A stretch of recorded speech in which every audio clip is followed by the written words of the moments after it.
Hey, what's up, everybody? Welcome to the NDA podcast. I am Rob D. It is late at night. I expect three people to be in with me while I'm working, but you know something? Don't feel like hanging out by myself, so I'm gonna stream. I'm gonna stream while I work, and I forgot to update my YouTube while I was doing this, so I'm gonna do that right now uh, because there's a whole new like process I have to do with like um, setting this all up versus before what I had before. So I'm still working it out. Still working on that process.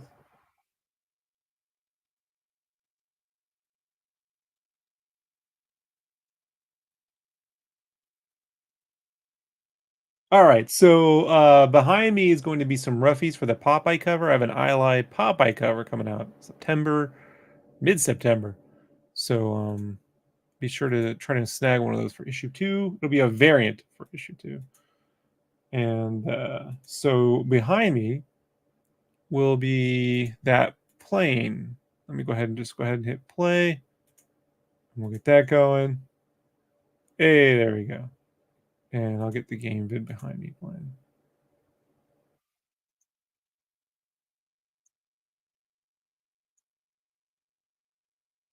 All right. We got a little music, and I'm going to do a little test just to make sure everything is working. Should be.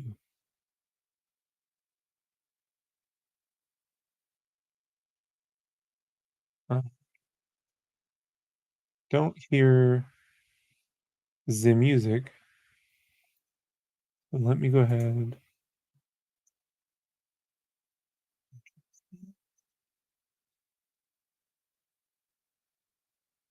All right, shift back over to like OBS.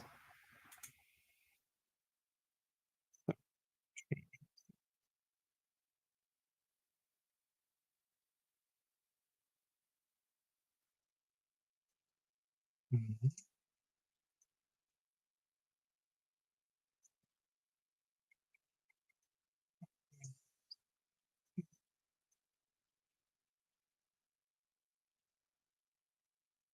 Anything? I don't hear anything.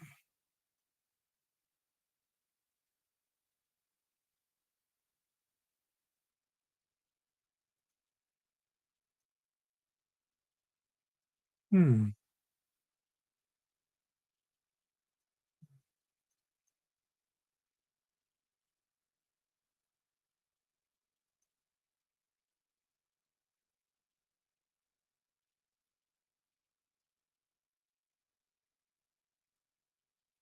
Let's see.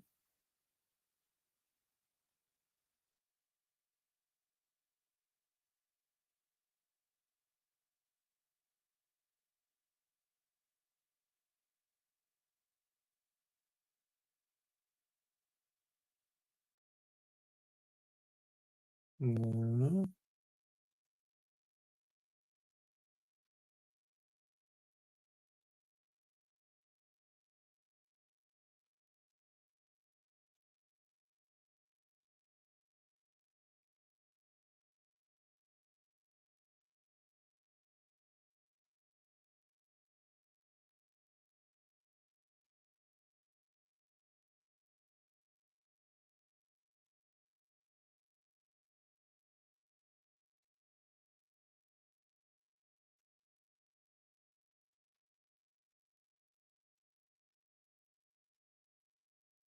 I wonder what's causing that. I know, folks. We're having to do everything live. It's just, hey, what's up, Kyle?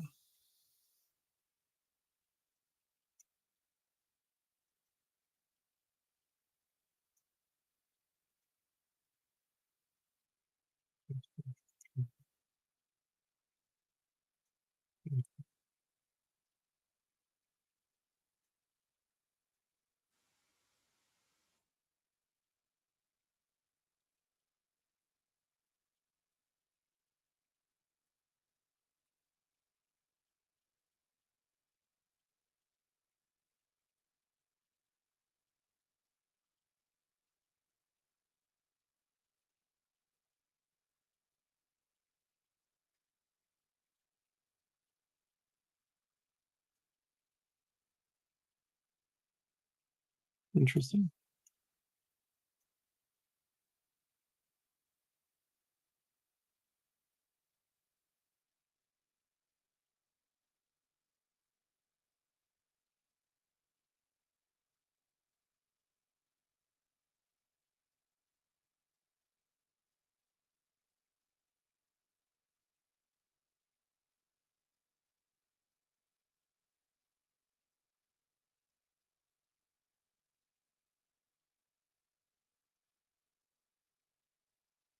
Let's try this one.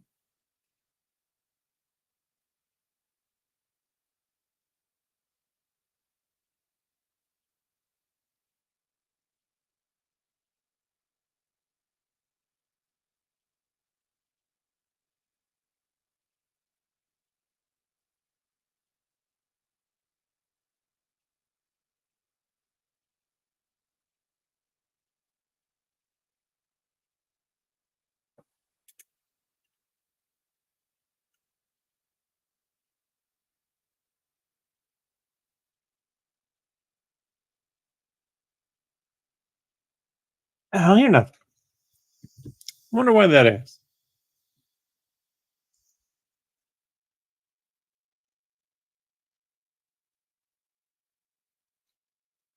Let's go to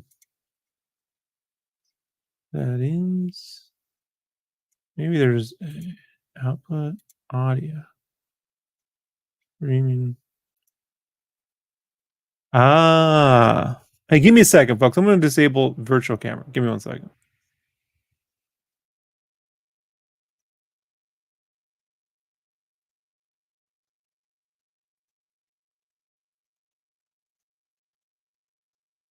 One second, folks. Let's see if I can fix this.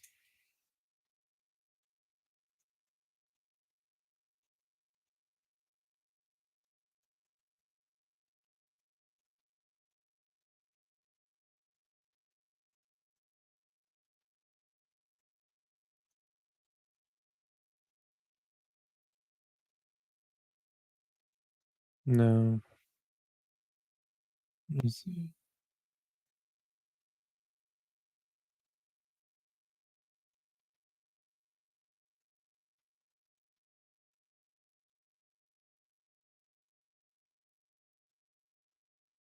Boy, I'm at a loss.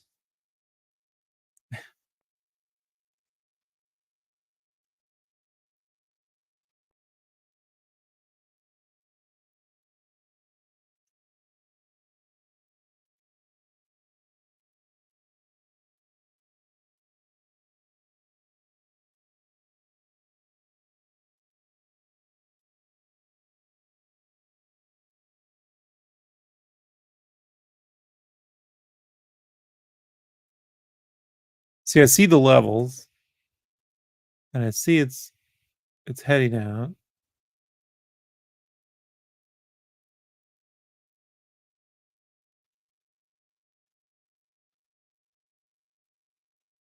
But it's not going through. It should go through.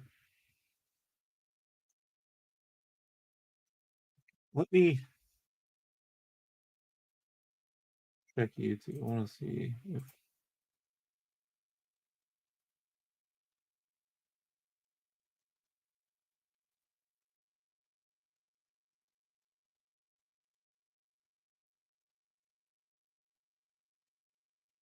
no.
I don't understand.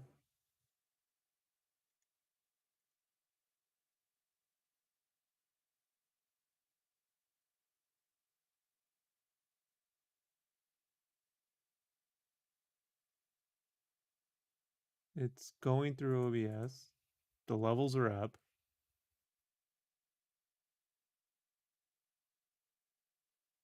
My my mic is also going through OBS. That's up, so it's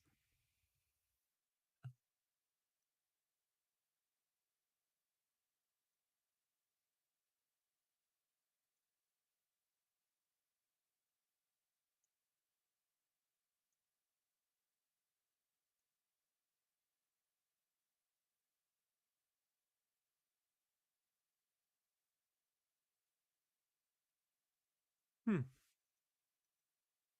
interesting.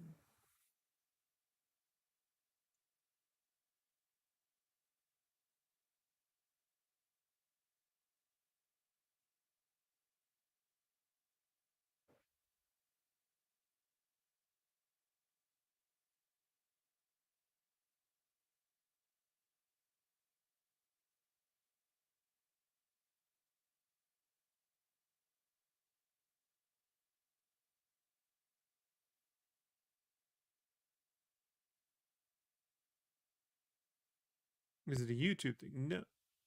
Yeah, you can hear me, but you can't hear the music. So like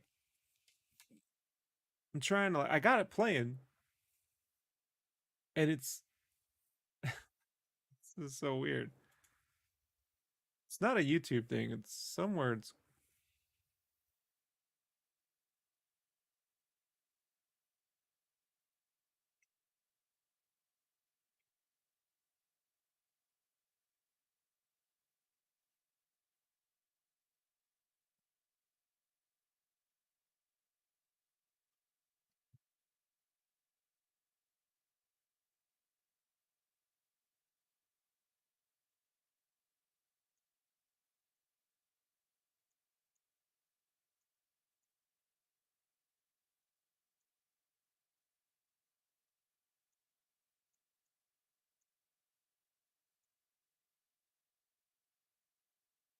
yeah, yeah, no, man. That's why I'm like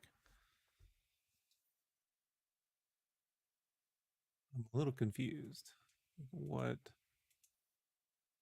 I told you, man, the minute I and the music's playing. It's going through NVIDIA speakers. Okay.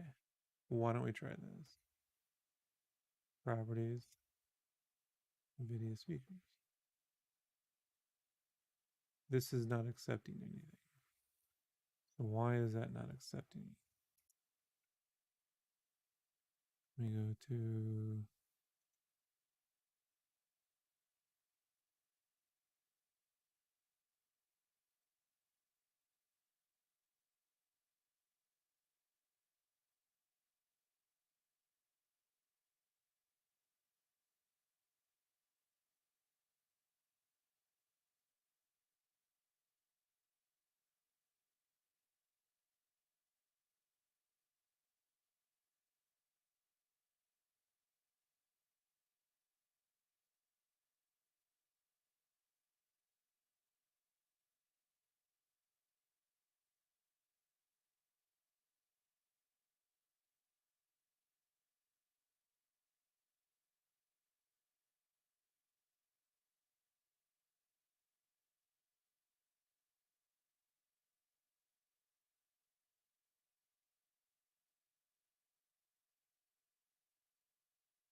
Yes.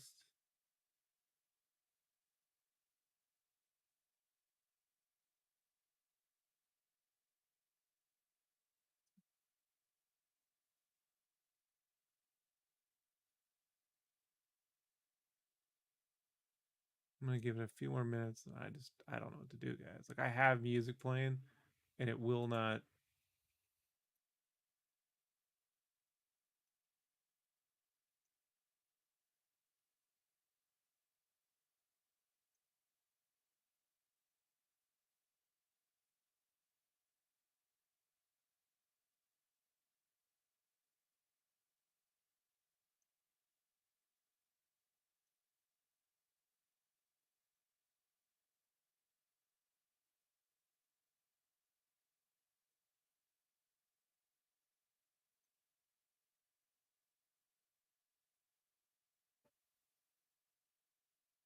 I'm gonna disable virtual cam. 1 second. And try again.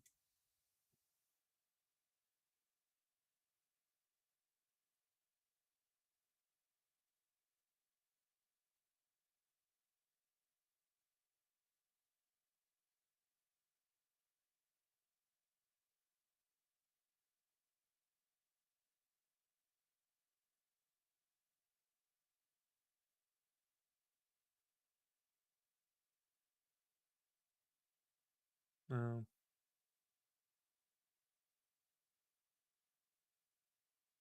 Let me hit pause on the video real quick. This is. Hey, what's up, somebody? This is so weird.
Yeah, I wish them the best of luck, man. Wish I was still part of their team, but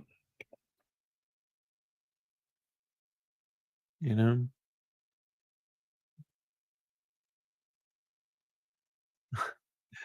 it's like, hey,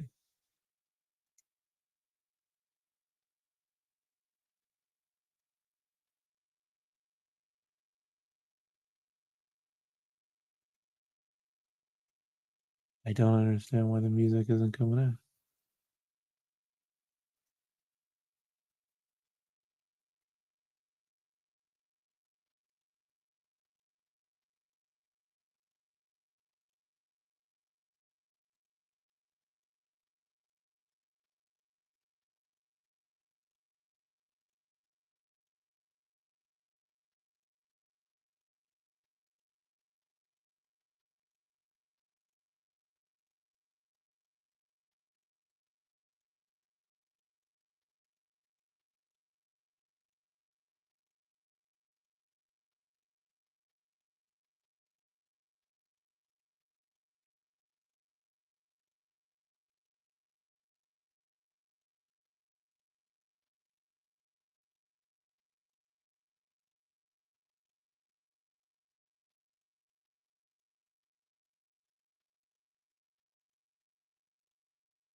I don't know what's causing this, guys.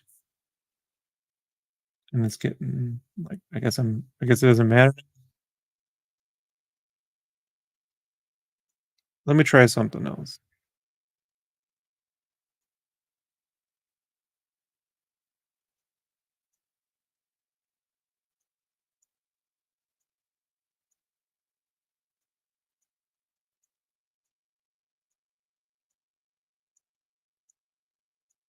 That's all I can figure out. Let me try.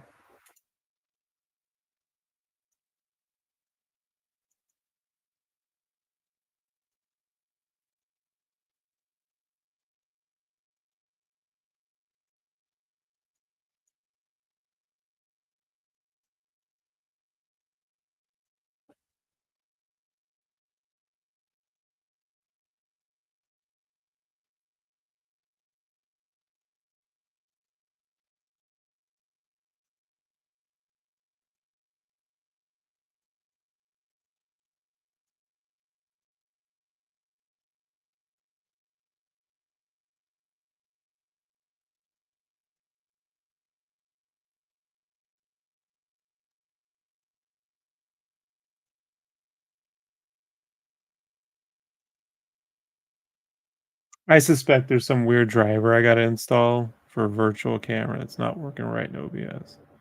But I'm I'm not doing that. So let's try this.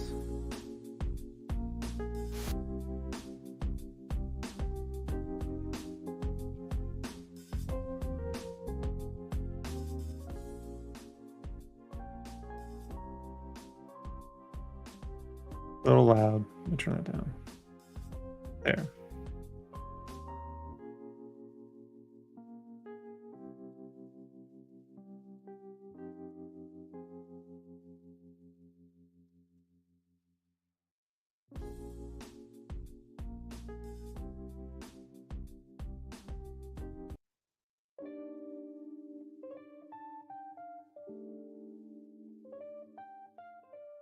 I think I think it's only gonna play like one song at a time.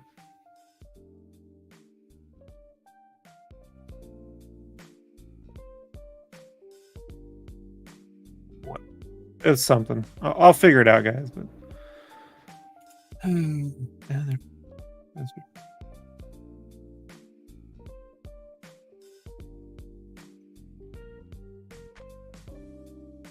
it's a temporary solution. I gotta get back to work.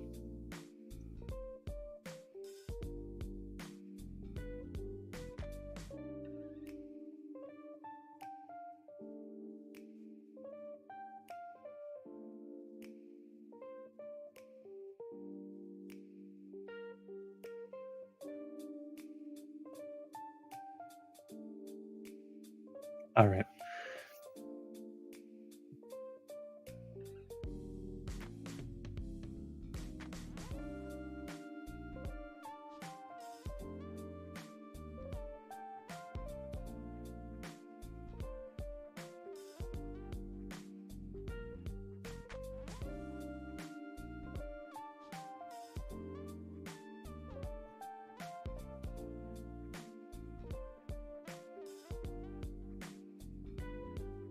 All right. I mean, oh man. Okay.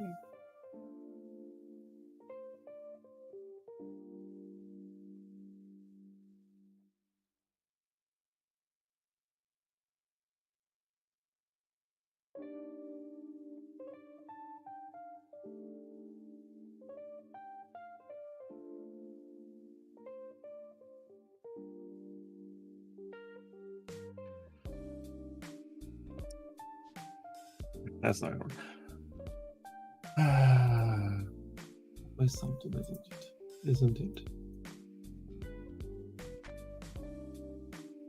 Telling you folks, it never goes simple. You just want to be able to have one thing on and listen to another, and it just can't ever work out. You know, you're forever stuck with like some weird goof. I was trying to like listen to my other computer while we're doing this, but I don't even want to describe this in a way that's going to make sense to you all. It's not working.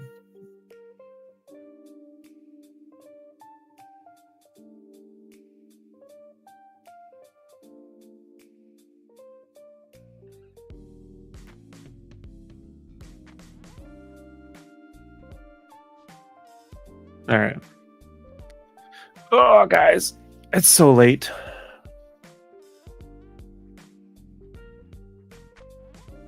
Hey, what's up, Ashley? So at least you get to see the color roughies. This is how I do all my color roughies. I really don't like submitting anything in black and white because I sort of design everything for color. So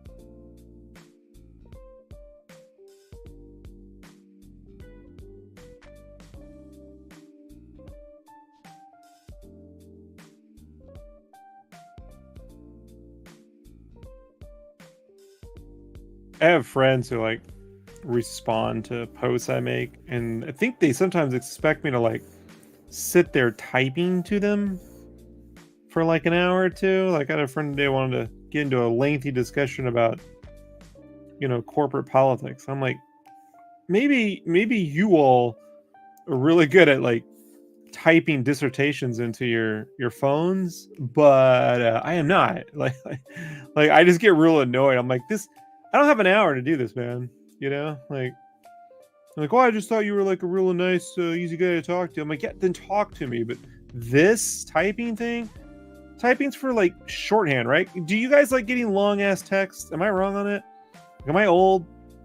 Like people like typing's for like get right to the point and move on, right? Not to like have long winded like Reddit posts to one another.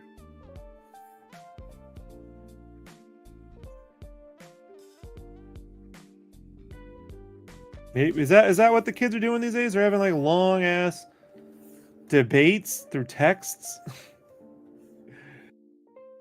It's not happening over here. It's not happening over here. Megamar says, God no. If I get a long text, I'll probably read it. Yeah, how about like in your DMs? How about your DMs? You like long DM threads? Like I don't know. Sometimes like I'll just send those voice messages like, here's the deal. I just don't like here's why I don't like texting long conversations, because people can like read whatever they want to into your words. They can like read whatever inflection they choose to have. They don't actually get to hear how you would say it. So yeah, I don't like it. I just get right to the point. If you wanted to talk core politics, I'm like, here's what I'm voting for. Like if you want to have a conversation about this later, like call me, or like I just don't want to be stuck on my phone talking or texting to you people about this stuff. Like, of course, that I invite that on myself. I post stories, and then you get people who like think like those stories are meant just for them. So yeah, especially if I know, right? Like you don't understand how like the third party system works. Like I don't, bro. You know, I voted Nader back in the day. Like we have an electoral voting system. Like, am I supposed to explain the electoral voting system in a damn Instagram text, dude? Like the minute I get there, I get like I put the phone down. I gotta walk away, man. Like I can't. You're a crazy person if you think that's a conversation you're having. especially if it's someone. These are people I've never even met in real life. Like I've been friendly with them, but I wouldn't never like had a coffee with them. So it's like, all right, just don't agree with me. How about I'd rather you just not agree with me and leave me alone. You know, I I'm friendly. I'm not mad. I don't want to not be friends, but I'm wrong. There, I'm wrong. You're right. I'm wrong. Can we go? Can we go? Can we get out of this now?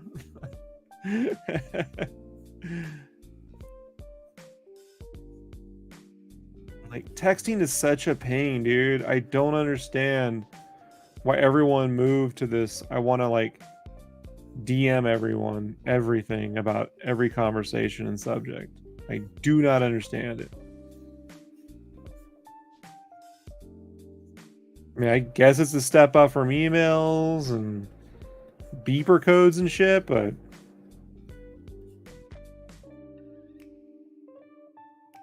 I figured they're like stories and stuff like that. When you post little bits, they're not like for long-winded conversations. They're just for like, here's where you know where I stand. And if you agree with it, great. If you don't agree with it, then ignore me. Kyle wants to know what these different color rusts were. These were for the Popeye cover. This is what I did. This is what I submitted. This is the roughies I did for the Popeye cover.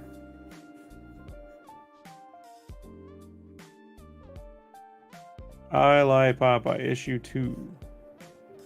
Megamara says, maybe that's the problem. He used to have to commit for emails or beepers. Really, you just think, is this worth the message? Somebody says, this can't be a real yes, it is. It's I Lie Popeye. It's a anime-inspired Popeye comic that started from a Reddit thread. What if Popeye was Goku? So I thought it'd be fun to give him an actual fireball. I don't think he has one in the comic, but it's super awesome. This guy Marcus Williams draws it. First issue is this month. I think it just came out. And the second issue hits September 18th. Like that's when mine shipped. Mine's a variant for the second.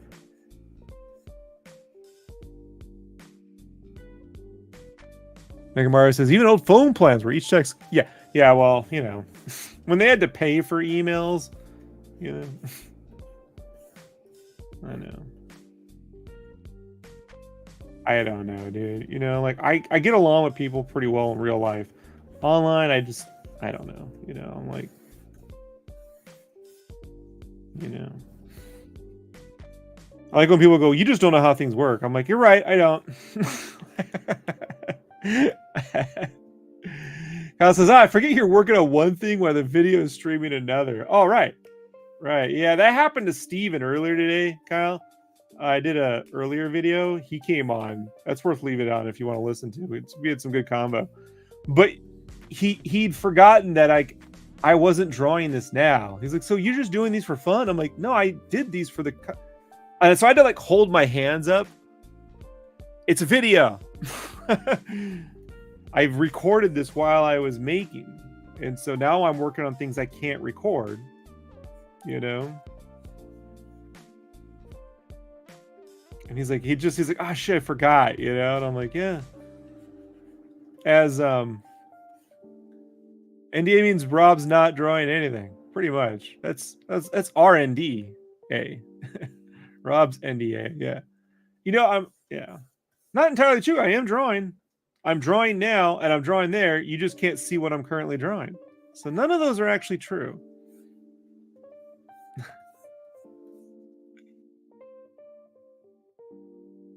Oh yeah, dude. Marcus is a really great artist. It's super good. I bought the comic used to be available. It was originally a web comic. It came out in 2023, and they made a PDF. And I mean, it was like $20, man. But I bought it. I was a fan. And I guess Massive Publishing decided to actually print it. So naturally they took the web comic down. But when they hit me up, I was like, yeah, man, I'm a huge fan of the Marcus and the comic, dude. Mike Johnson, love your work. Think you're a great guy. I was a fan for a long time. Then you deleted me from Facebook and it's because of different political views. We never argued. Hey, Mike. You know what? There's sometimes I don't want to hear things. I don't want to hear things.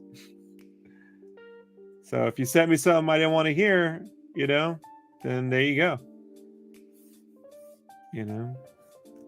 It's my space. It's not our space. That's how it works, Mike. So my social media is for me. Delete empty soul who I voted for. Really hurt your feelings. Well, that fascist and his crew of people told me to fuck my feelings 4 years ago.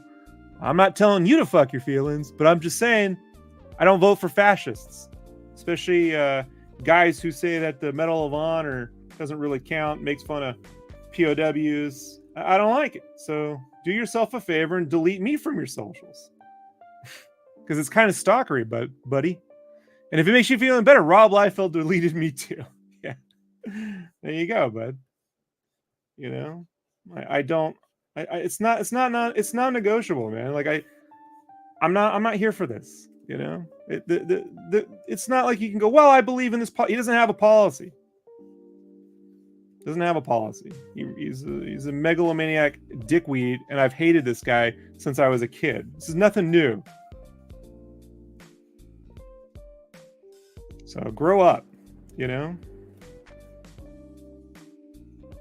You can not like me all you like. I just don't care, I do enough decent things in this world to live with that one.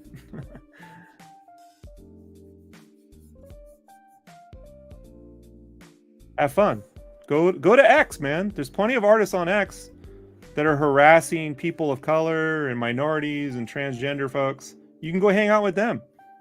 You can mass deport me, right? I'm half Hispanic. Mass deport me when your buddy gets in office. Right?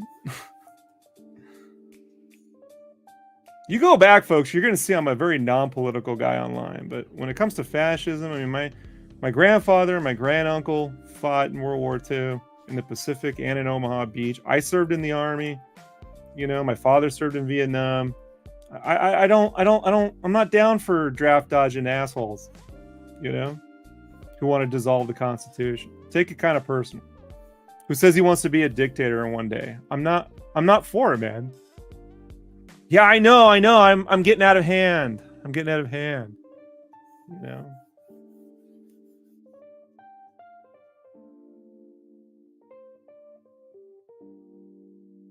You think I'm mean? You should go join up, dude. See how drill sergeants treat you.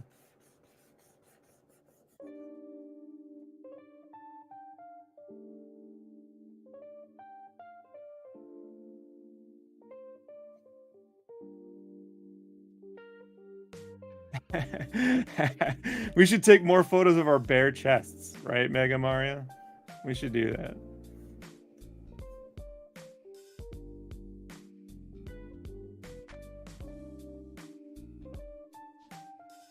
Rob's kind of crazy. He gets out of hand. The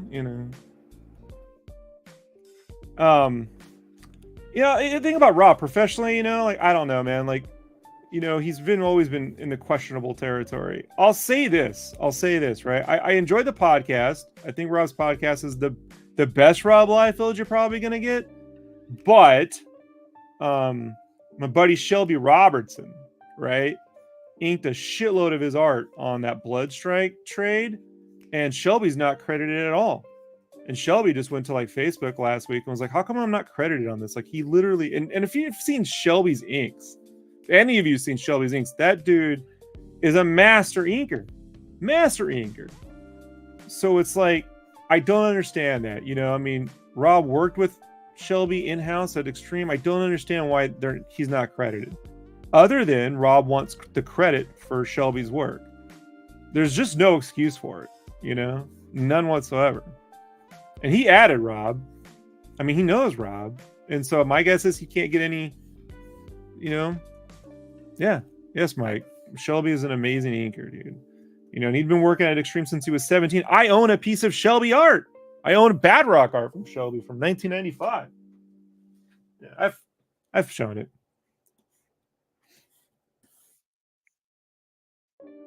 So, when it comes to that, it's what's that excuse? I got a block right from Rob Liefeld for defending his art. You know?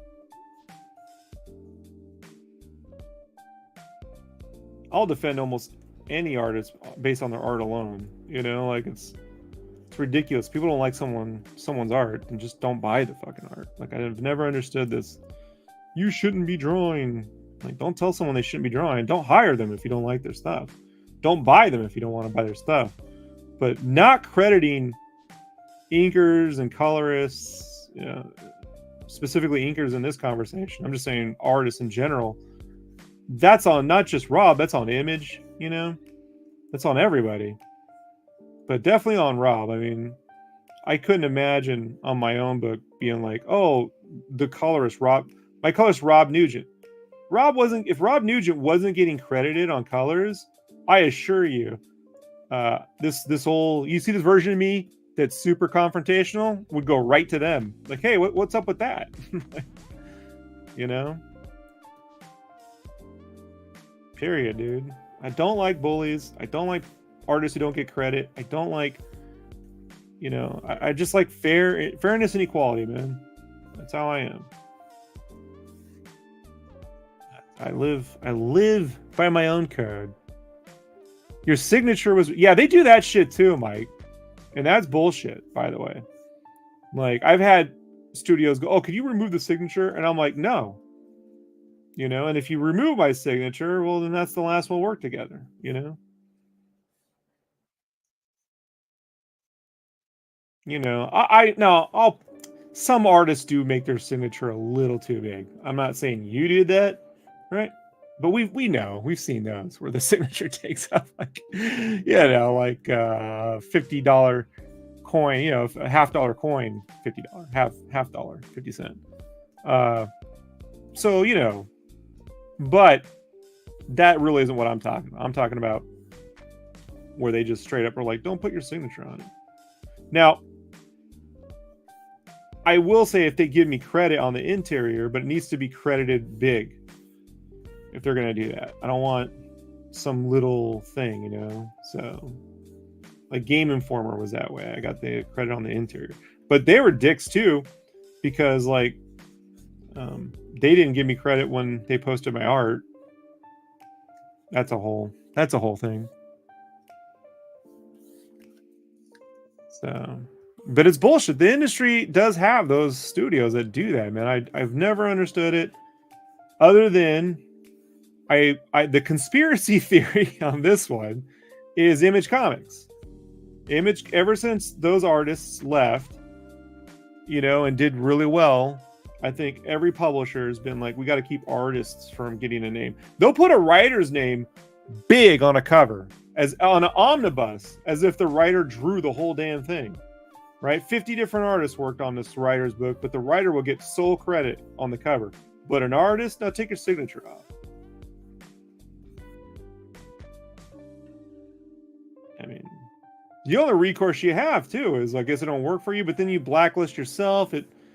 I mean, people gotta, you know, you gotta work, right? So it's like, it's ridiculous, man. Look, the only thing that would solve it is a union and a guild. You can't just be unionized. You gotta have a guild, and the guild, you know, like that's it.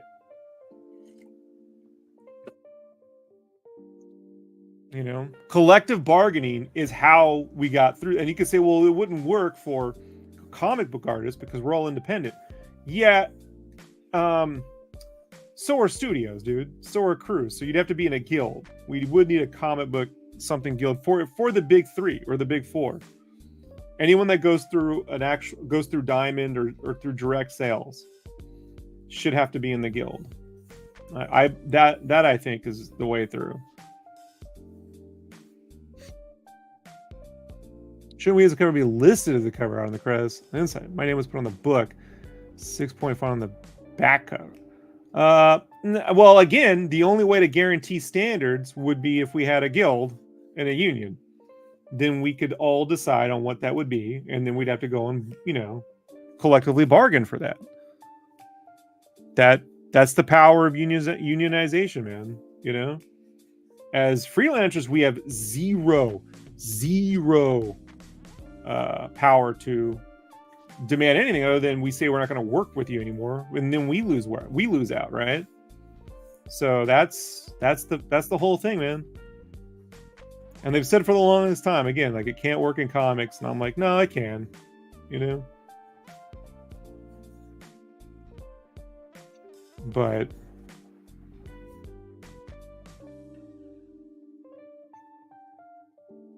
you know, but we need a guild to cover the freelancing thing because they don't hire employees. So their way around it now is to go, well, we'll maybe do a union for employees, but that's like the person laying out the credits, you know. That's the office people, not the artists and the writers. So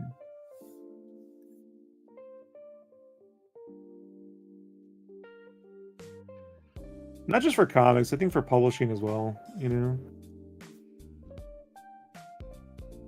Second issue of Spawn comes out on the 28th. Yeah. So good luck there. I gotta go grab my copy. I haven't got my comps yet. It's a little weird. They told me if for some reason my comps don't come through, to, you know, call this person. They'll solve it. But we'll see. We'll see. Mega says, you think letting the creators be creative would be, well, you know. Todd McFarlane said something back in the 90s once at Comic-Con that stuck with me. He said that he felt that Marvel and DC didn't really care about them. They could have cared less. They just wanted to own their art styles. If they could own our art styles, you know, they'd get rid of all of us. That's the only reason why, like, I do, you know, worry about AI to an extent. I think they could think that they could own the art style that way, you know? But then, you know, those characters, Spider-Man and X-Force and X-Men were in, you know, were synonymous with Jim Lee, McFarlane, Liefeld, Silvestri. And they don't want that ever again, Larson. You know? They really don't want that. So... And I could say I at least watched that as a fan happen in real time at Comic-Con, you know, going there in the 90s and watch it go from very artists promoting to promoting studios to promoting writers, you know. Mike says, do I enjoy doing my colors? Do you ever have to have someone else do them? For Spawn Kills Every Spawn, I have a colorist. There's no way I could color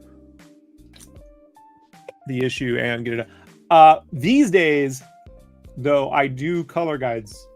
I was doing color direction on the first 3 issues, but I started doing full color guides by issue 4 because my colorist is doing the mainline Spawn book, and I wanted to make his life a little easier.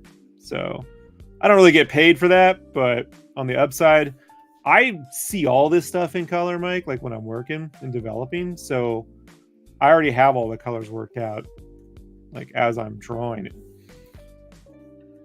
So normally I just do all my own colors, but yeah.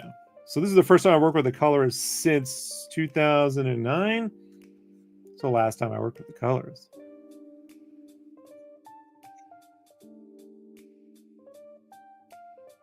I mean, colorists these days are a lot like how inkers were in the 90s. They really render your art, right? Like so they get the final thing. And I always say, like, if the colors are great, people will ask you, who was your colorist? If the colors are bad, they'll blame me for making bad art. They rarely blame the colorist. They go, man, the art just sucks, you know? So it's like, I don't care. I try to make certain the colorist is paid very well. When I was on indie comics, like at Ape and stuff, and I had a colorist like Diego, I took my rate and his rate. I just made sure we were paid evenly. But these days, I mean, Rob's getting paid well, dude. Rob's getting paid well. So what he will, though, is they get paid on bulk, right? So given how much I draw, I feel bad when I give them a lot to color. So the color guys are like my way to be like, here, I already got it figured out, you know, so you don't have to worry about, you know, that stuff, you don't have to worry about the amount of stuff, you know, because I do feel bad. You can see here I was going for like a brown setting, but this will all become red eventually. I was like, well, I got a green cover, a blue cover, and this orange brown. I eventually just scrap it and go red. Am I doing things for Sega? No, I was doing things for Megavisions. Never worked for Sega. I worked for Toys for Bob. But no, they let all of us go 3 years ago. I haven't heard back since they went solo. But that happens, you know. Different regimes come in, you know. I'd be happy to work with them again in a heartbeat. You know, if I got an email tomorrow, I'd be like, yeah, all right, you know, find a way to make that work. Guess I won't be sleeping for another 2 years. But no, I never worked with Sega.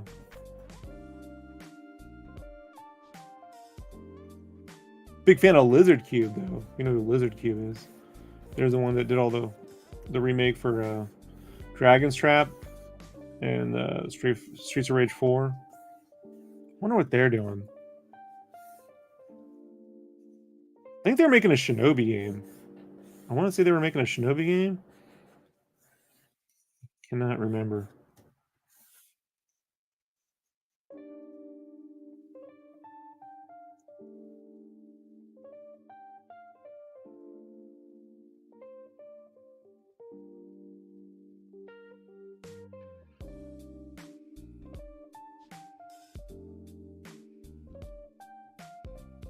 I think the hardest thing I had to learn about covers, and I'm still figuring it out, it's a different mindset. And you could say keep it simple or be bold, blah, blah, blah. None of those things really mean anything to me. I think, though, like, I got to think about covers like the way I would T-shirts. They're not really posters. I thought they were like more like posters or just a really cool thing happening or like a story or a gimmick, but no, they're all those things, but I think at the end of the day, to me, they're more like T-shirts. Where you kind of like you really gotta design for the wall. You know, it's easier to design for a wall when you're designing for like Walmart or Hot Topic, because they can go to those stores and see how the walls are laid out. In a comic book shop, there's no consistency. Like, this is hard to make a solid living as an artist. Yeah, it is. Yeah. Like consistently, yeah, it's super hard, dude.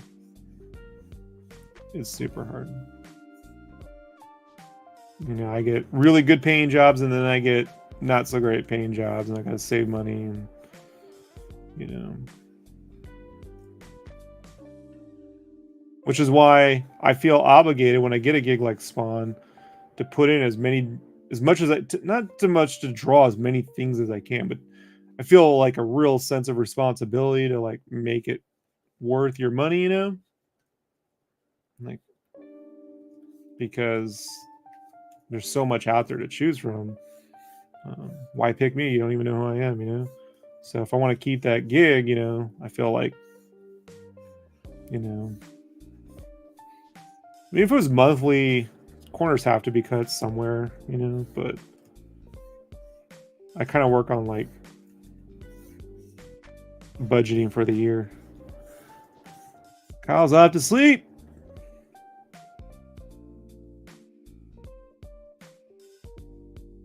Yeah, I know. Still hot out there, huh? Yeah, Kyle's a full-time freelancer. He gets it. See, here's the problem, Mike. They called it freelancer, as if like you work for free. They should have just been called it like contracting. You know, I'm a contractor. I'm an independent contractor. Because the minute you say freelance, people just I don't like the word free in it at all. I don't like it. I appreciate it, Mike.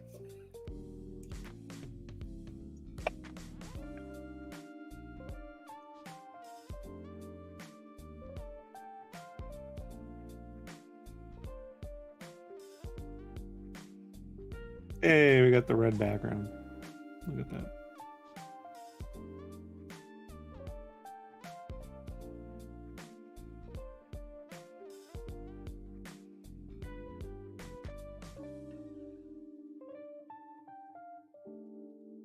I mean, if I had the Thanos glove and I could change the industry, I'd make it so that at every studio, every artist got the same rate, and the bonus came from sales.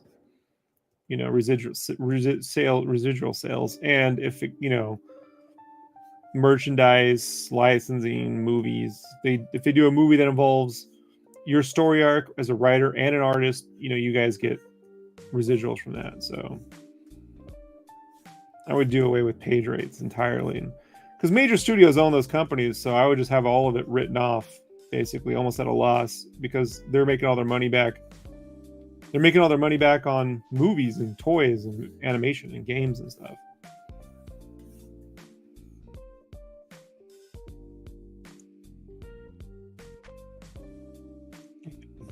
It's just a place to encourage developing all the new stuff that's going to sell for years and years. But this system that they've built, where like you're, you know, scrounging for every page to like pay rent, is, you know, it's a feudal system. It's feudalism.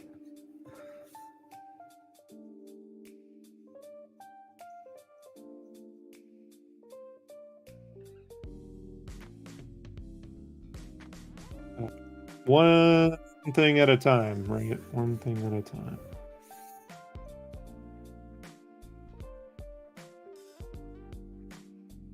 You doing covers for Bad Bug Media, Scout Comics, Cowabunga Comics? The other day I wake up just drawing something and spending time looking for the next one. Yeah, it's a forever hustle, man.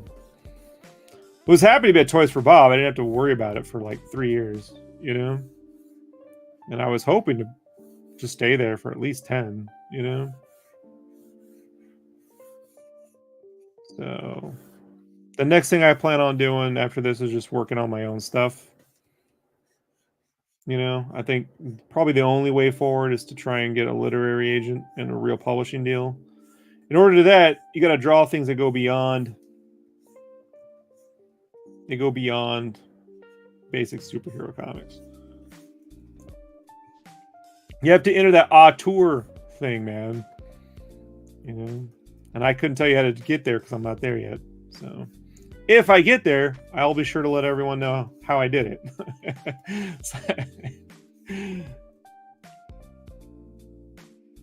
Some beast says, too bad the video game industry is having their own Hindenburg. I know.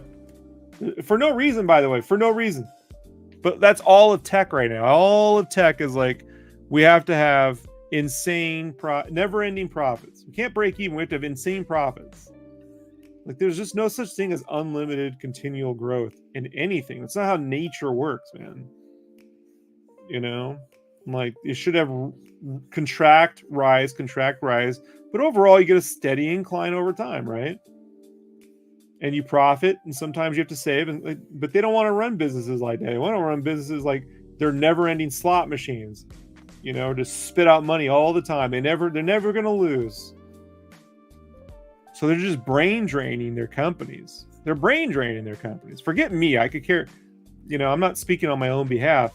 There were artists that Toys for Bob had that are invaluable, in my opinion. Guys like Nicholas Cole, Nicholas Salvatore, Brett Bean, John Lauren, James Martin.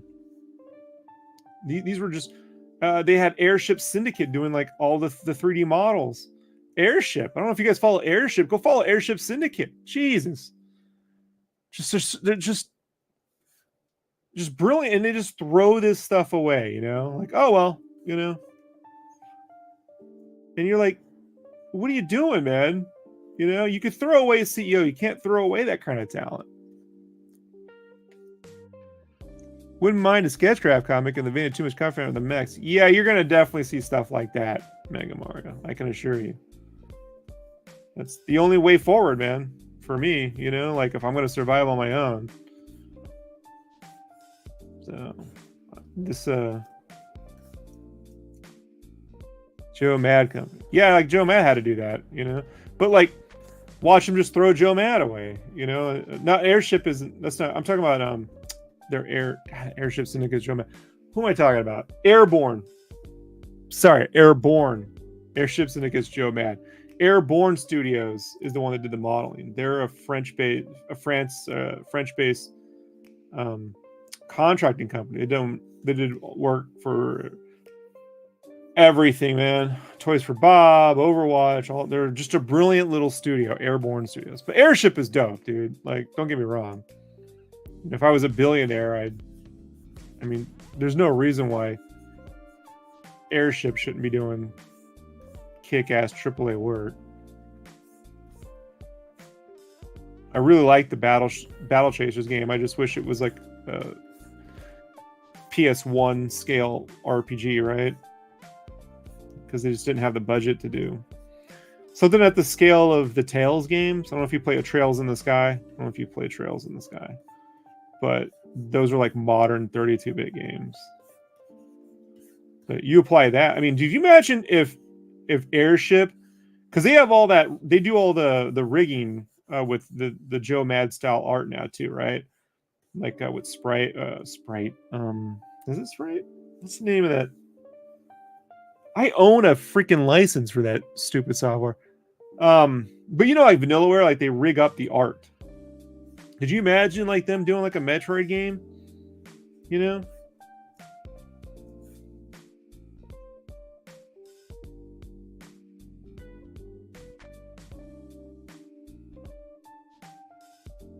That'd be something. That would be something. Hand-drawn games, man. I'd love a Spawn game that was hand-drawn, rigged up art, you know?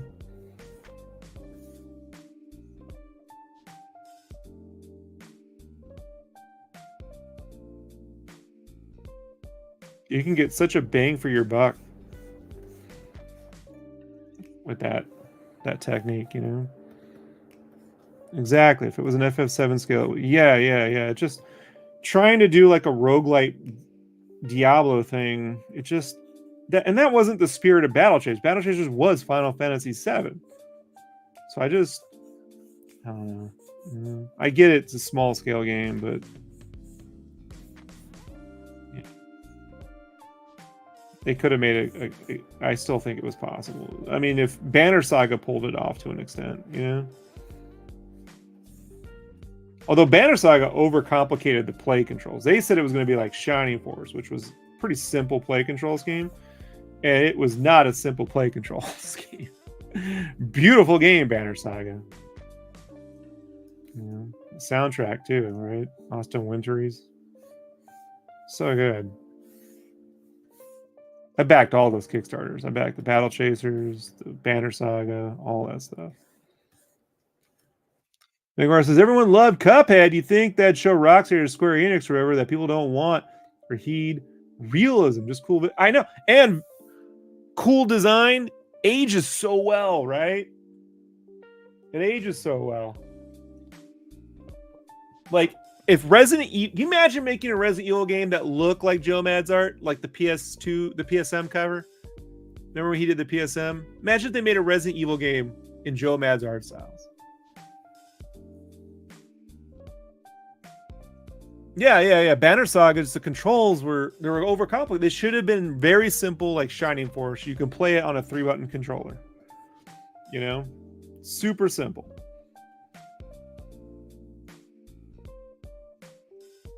But that's where I go, okay, they used to work at EA. Watch these guys overcomplicate it. You know? Some of them think that it's too simple when you do that. And I'm like, no, that's how you're going to sell this to everyone. If Diablo is one click, you know, you can make a tactics game that runs on 3 buttons.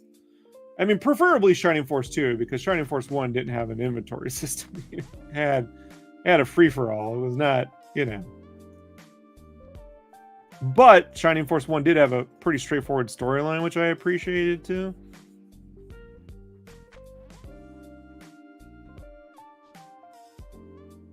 Yeah, imagine Joe Mad. Look, I mean, I love that Darksiders 2 HD remake or whatever, when they like up-resed all those ZBrush models. Thought that stuff looked great. Mike says, "Oh, Die Happy. Resident Evil is one of your favorites." 41. Yeah. I was with you, man. And I just think like a Joe Mad looking, but you know, everyone wants realistic visuals, and I'm like, It looks realistic now, but it won't in 5 years. Realism is always a product of the time it was made. I mean, Resident Evil looked realistic when it came out.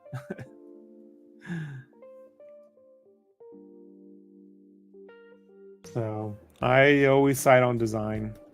Design will last. Mario, imagine, I don't want a realistic Mario. It's funny to watch like in YouTube comments or in memes, It's not funny.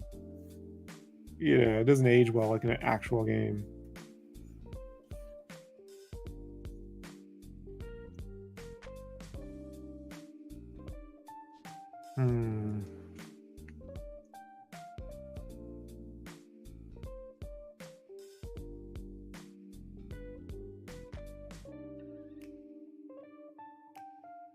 So my trick for color comps like this is you take those lines you do, the blobs, and you set them to overlay and turn the opacity down a bit, and you can get all those lines to give you saturated colors.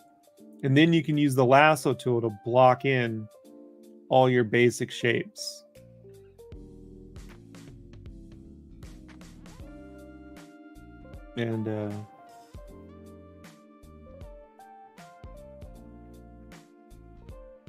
And then here's a color dodge layer I'm doing. This is a color dodge layer.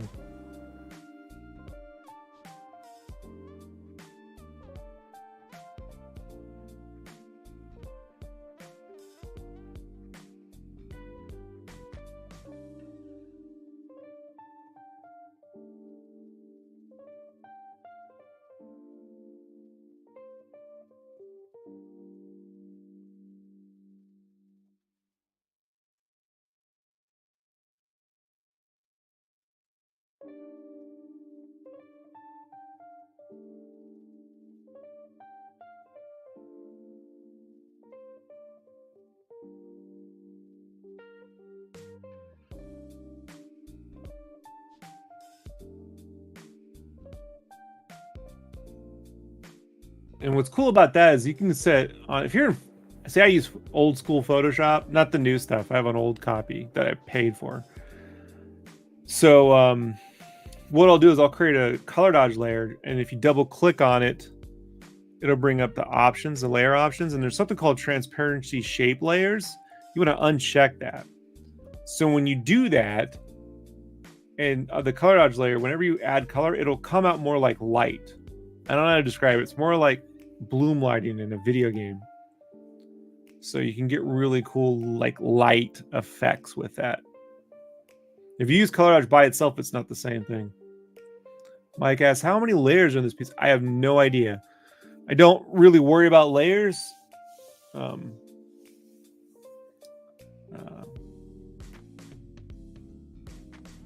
I can just merge them all into one group. I can group them all into one folder.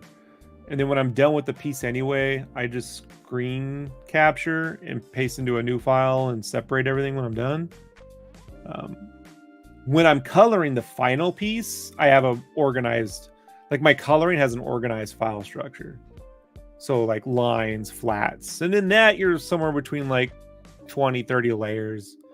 But on this can go 600, 700 layers because I don't really use undos. Whenever I'm working, I'll do an idea, group it, lock it, unhide it, do it again. And so sometimes I'll have 1,500 layers when everything gets said and done, in the design phase.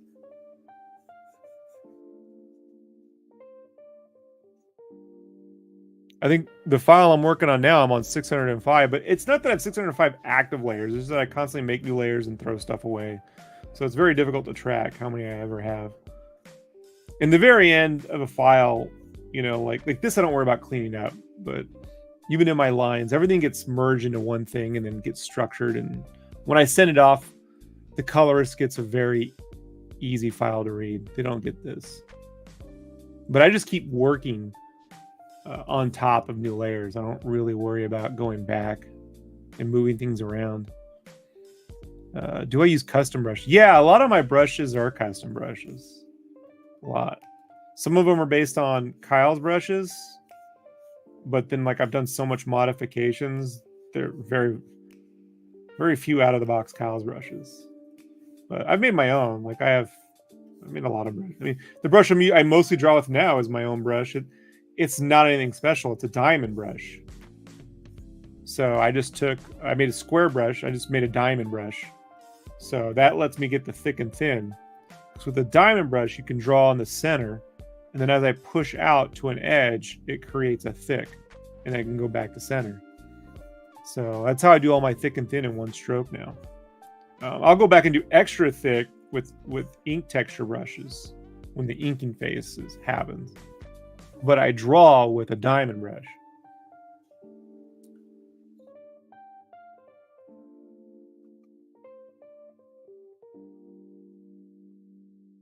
Primarily.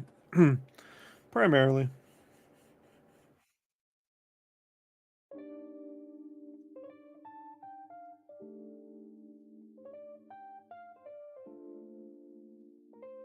So I don't know if you use Clip Studio Paint or anything else. You know, everyone has their own stuff. I've just used Photoshop. I've been using Photoshop since '95. I just don't use new Photoshop because I'm not giving them. Once they moved to that cloud service, I bought that version and I've just stuck with it. You know. So if they made a version of Procreate for PC, I'd be willing to give that a go. But even on my iPad, I hate the lasso tool. In Clip Studio, I've tried. It's just I don't know. Like, it just doesn't feel right to me. I can't describe it. I've tried. I think for anyone starting out, they should just pick Procreate or Clip Studio. But 30 years of using Photoshop, it's just so difficult to be like, yeah.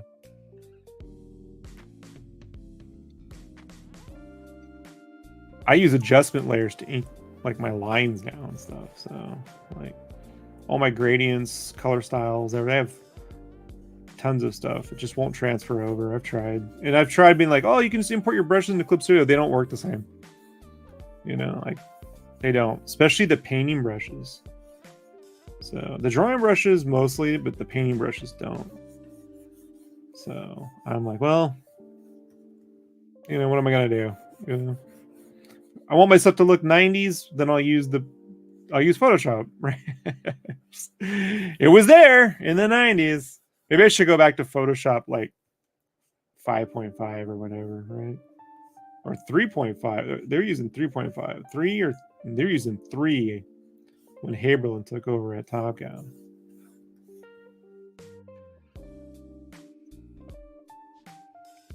I met Brian Haberlin at Comic-Con 94 or 95. I cannot remember which one. Because they had a Mac set up at the Top Cow booth. And I was like, oh my God, they got an actual Mac. And so he was doing a demo. He's coloring Cyberforce stuff there. Mike Chaz says, my colors really good. Oh, thank you. Jean-Francois has done colors in like 4 or 5 of your pieces. Just colors for I Hate Fairyland and everything's good. Yeah, I'm a huge fan of Jean-Francois. Huge fan. When it came time to find a colorist, I was like, look, man, you know, if I could pick, I'd pick Jean-Francois. And I guess my writer, John Lehman, knows him. So Todd hit Jean-Francois up, dude. Hey, would you like to color the book? But I think John, I didn't read the email, but what I was told was that he wanted to color the main book, not do another cartoon-like book. So he passed. And then that's when they went with the unknown at that point. Like, well, we're not spending money on the book now. We're going with the unknown. I got Robert Nugent, which has worked out quite well. Rob's a really good colorist. But I told him, I'm like, well, what's crazy though, right? Here's what's crazy about that is now Robert Nugent is coloring the main book. So like he did this, and then they liked the color so much, they gave him Gunslinger, and then they liked his work on Gunslinger, they gave him the main book.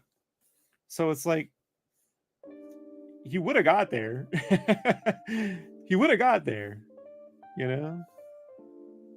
So, but I'm a huge fan. I really like that one he colored of Red J's Turtles cover, the Christmas one.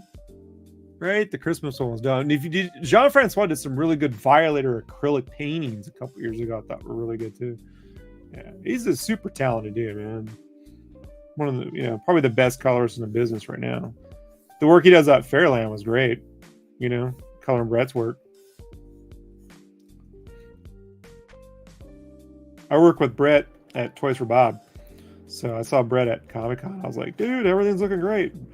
Dare I say the book looks better now than even when Scotty did it. I mean, don't tell Scotty that. But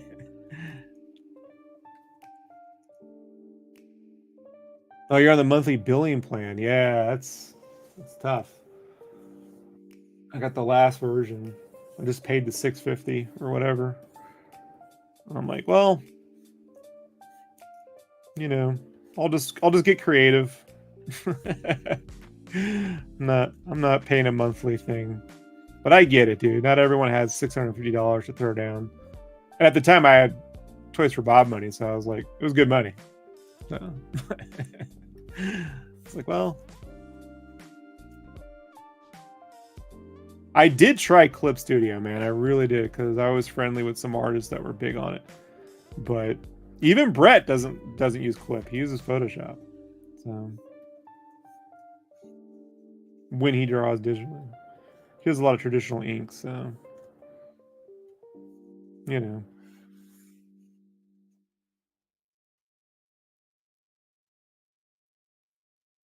I'm really just stuck with this keyboard and my key commands. Like, it's like playing the piano for me.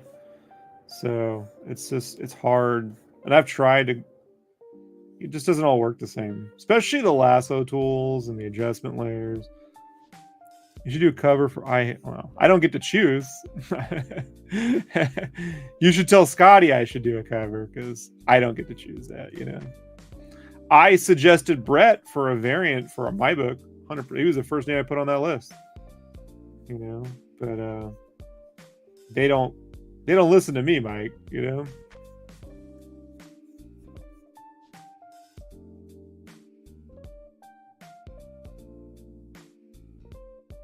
I'll tell you what, though, I have thought, if Scotty ever asked me to do a Fairyland thing, I have a take ready to go.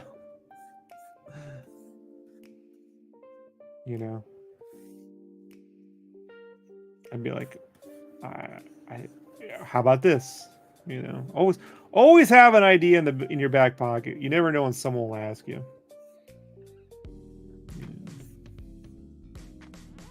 But even now, man, with issue 5, I just can't take on any extra projects until I'm done with issue 5. This Popeye cover was like the last thing.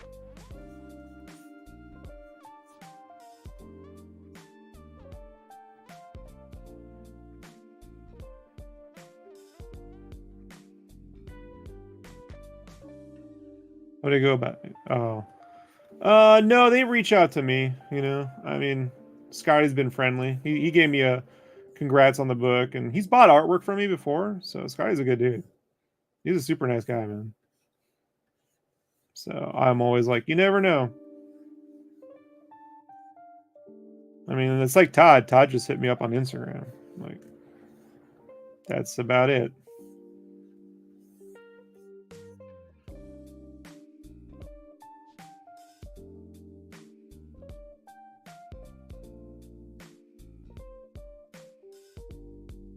I always keep a bonus plan in the back pocket,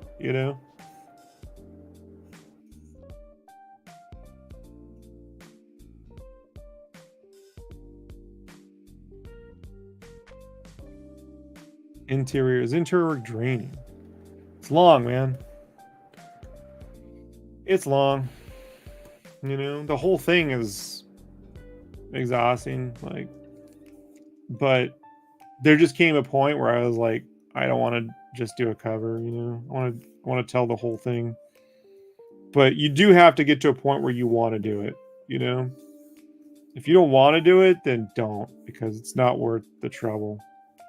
If you're not up for it, there's none. I mean, there always is some weird pecking order amongst like artists. So you got like cover artists. Well, there's internet artists, and then there's cover artists, right? And then there's the guys who do interiors, but they do specials, and then you have the monthly artists, right? Monthly artists are at top, you know, because they're like the monthly earners. So I'm that tier down.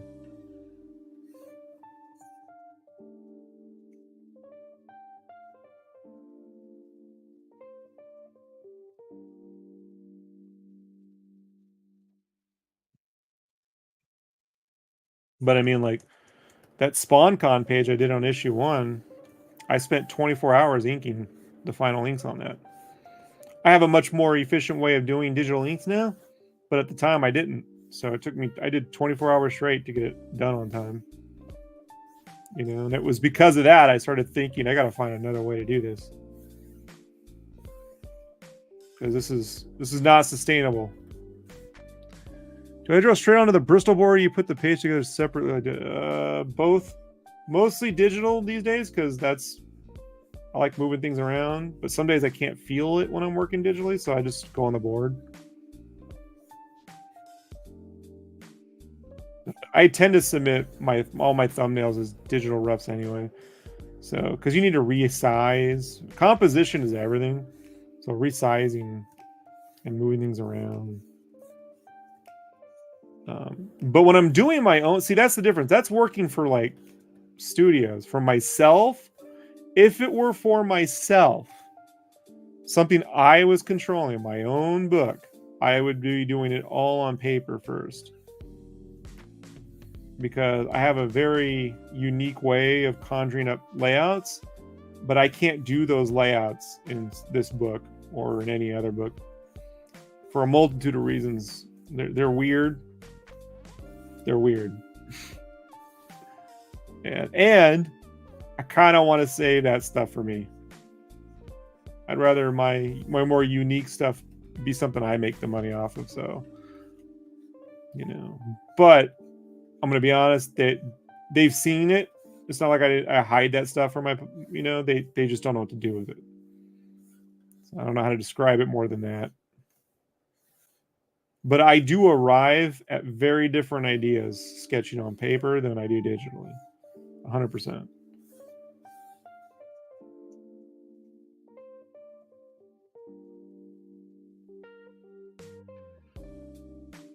I did do the sketch layout for the 5th cover on paper. Super rough. I mean, I just couldn't get a sense of it digitally. So I just sketched it out on paper, and then I went and did a digital, traced over, and did a quick fix on that. Somebody asked me, have you ever made a pitch for a big studio or fairly influential figure for a big studio? Well, I mean, for IDW, I've pitched, you know. As for like for a studio, like a movie studio, now you gotta have an agent. You know? But I've been at like dinners. See, Comic-Con, I used to go to conventions. There's the cover for I Love Popeye. That's me showing off. Oh, I think I was checking colors. Yeah, I was checking colors on Popeye.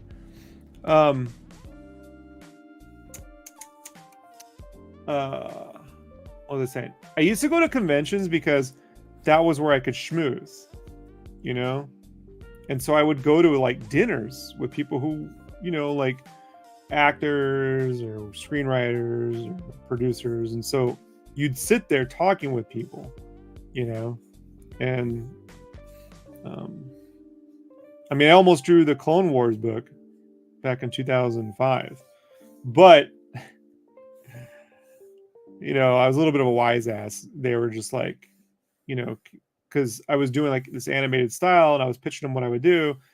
And then they were like, you can draw in the style, right? I'm like, yeah, I could, but I'd never do that. Like, and they were like, what? You know? And I was like, yeah, I mean, I'd draw it my own way, which is animated, but, you know, why limit it to just that style? Which was not the thing they wanted to hear, you know? So I kind of talked myself out of that one.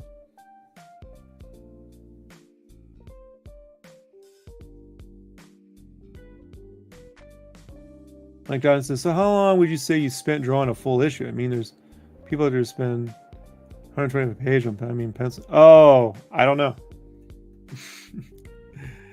I don't know. I'm budgeted. I have a set amount I make per issue, and I have my own milestones that I told them I would make, you know, and that's how I do it. If I need extra cash in between, I'll take on spot gigs here or there, but for the most part, man, it's, you know,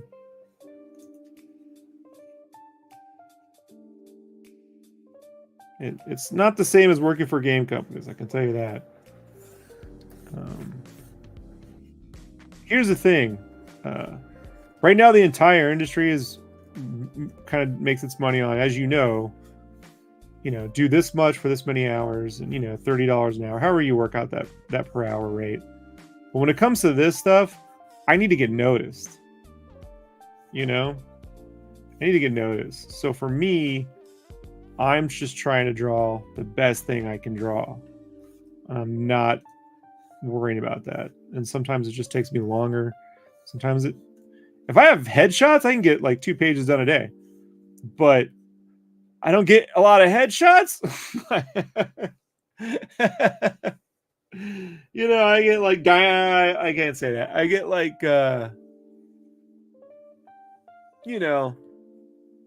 convention. I don't know how to describe it. I'll talk about more about what I get. But here's all the spawns, blah blah blah blah blah. You're just like, all right, man.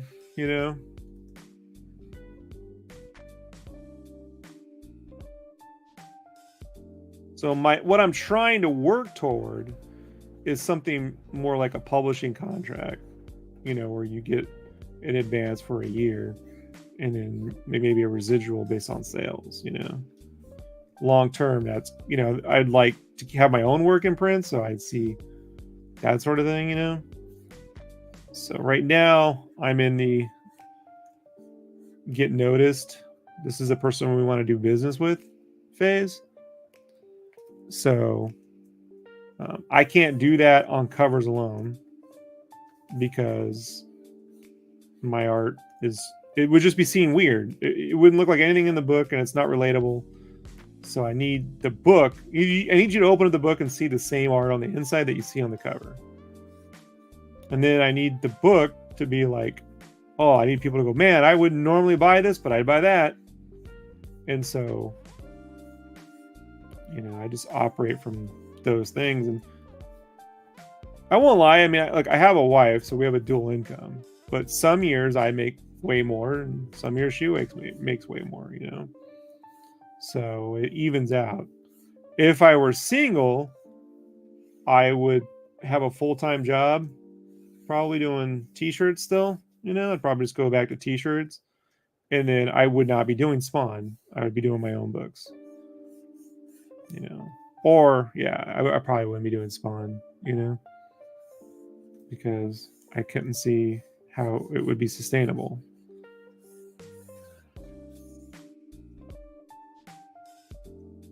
So if you're wondering, man, the math doesn't make sense. Yeah, it doesn't make it's difficult. It's difficult, and it shouldn't be. It shouldn't be, but it is.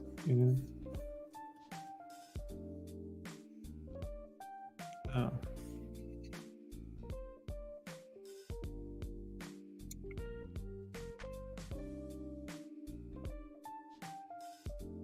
But I stopped worrying about. Some weeks I get my minimum is 2 pages a week. I guaranteed them that. Sometimes I get a lot more. There's been a couple times I've gotten 1 page, but I then make it up with 3 the next week. And usually that happens because I get handed something I've just never done before, or I don't know how to sell. I don't know how to sell it, And it's like, I don't just believe in just drawing whatever and being like, well, that's what I drew. I'm like, I need to sell it, You're single, so you drive DoorDash. Yeah, man, I wish I had DoorDash back in 2004. I worked at Kinko's, and it was like, yeah, DoorDash would have been quite helpful. But I can do t-shirts and graphic design like that so fast that, you know, and I have like 10 plus years of proven, you know, whatever.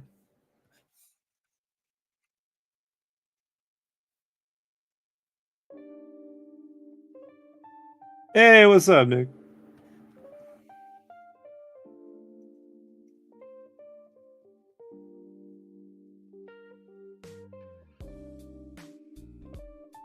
Man, I really wanted to draw that goopy cheddar cheese.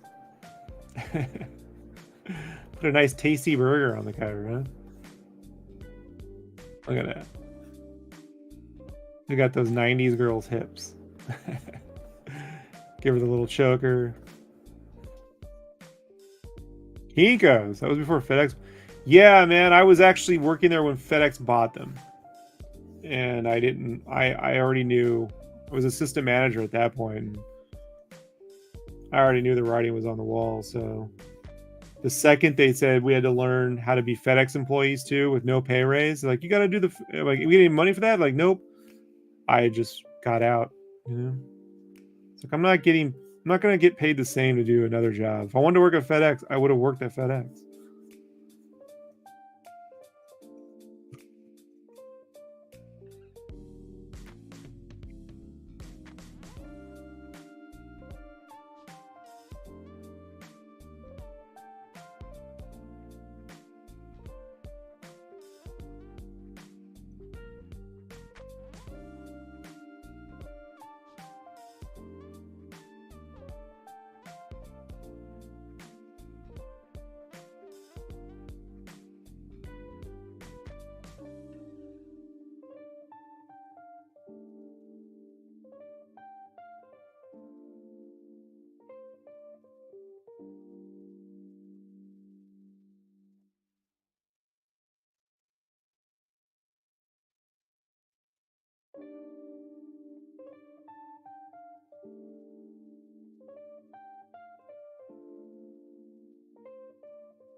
Yeah, 24 hours Kinkos used to be fun.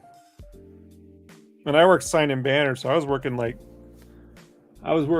this weird shift of like 6:30 or 7 p.m. It was like 6:30 p.m. 5:30. Somewhere around 5 or 6 to 2 or 3 a.m. Let me see. 6, 7, 8, 9, 10, 11, 12, 1, 2. So 7, 8, 9, 10, 11, 12, 1, 2, 3. Yeah, 7 to 3. I worked 7 to 3. Later, Sunby. And then I was working college I was going to college during the day from 9 to 2. So I had about 5 hours off, and I couldn't really afford to drive home. So I got a gym membership, and then I would shower at the gym after college. And after work, it was the Kinko's I worked at was near my college, so I would just sleep in the parking lot from 3 to 9, and then I'd shower at the gym. And then when I was at Kinko's, I worked at just one Kinko's, but I would drive to another Kinko's near my house, my apartment. So I'd get permission to take my lunches off at my apartment, and that's where I could go. And it was a crazy time, guys. It's a crazy time. It's crazy. I did that for like 3 years.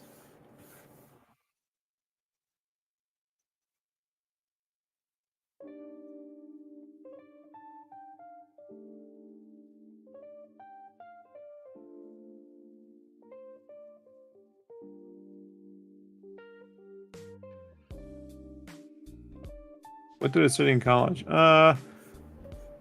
Media arts or whatever it was called. Basically, I went into to learn 2D animation, not to be a 2D animator. Just thought it would make me a better artist. I should have gone to a fine arts college. That's what I should have done. Should have gone to a fine arts college.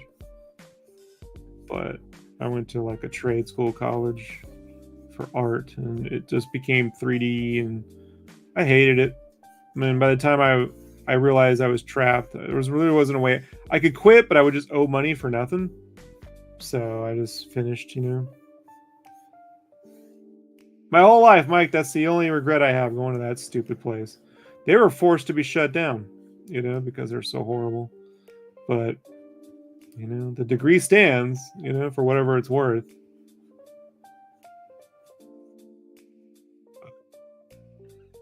For whatever it's worth.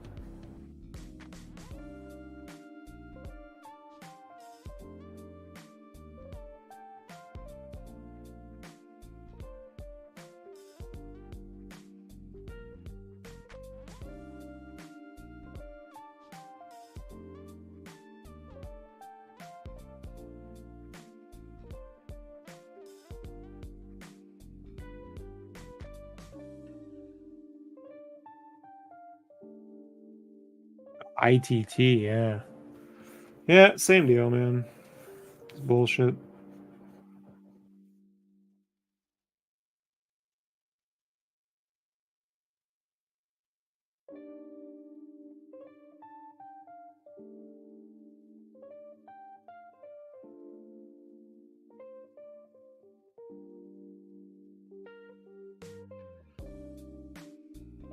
If I could do it all over again, I probably either would have gone to the Pasadena Center for Design, or I would have just gone to community college.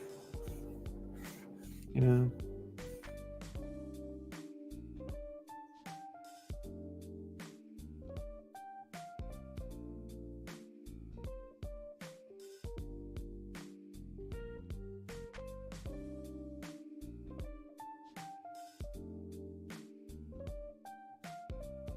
yeah, shut down by the government.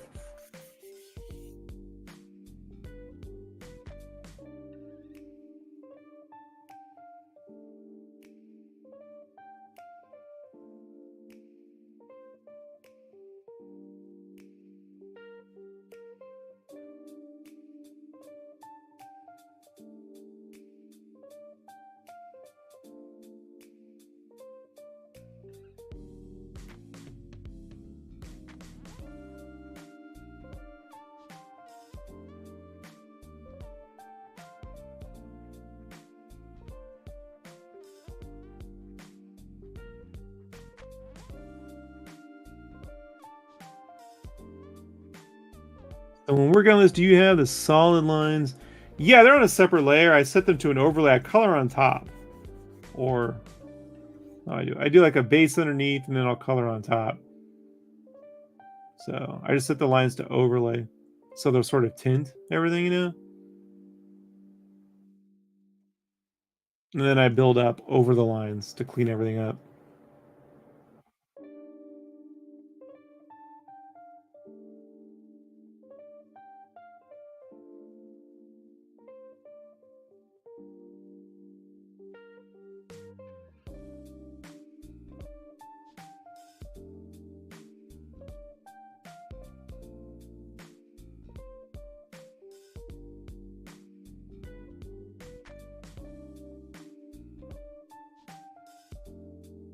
And then I do my lines. I draw my lines right over the color roughy. Then whatever they approve, you know, I build off that roughy. So everything gets used for the final piece. You know, nothing's getting just completely thrown away. Like I'm not looking at it and starting over. You know.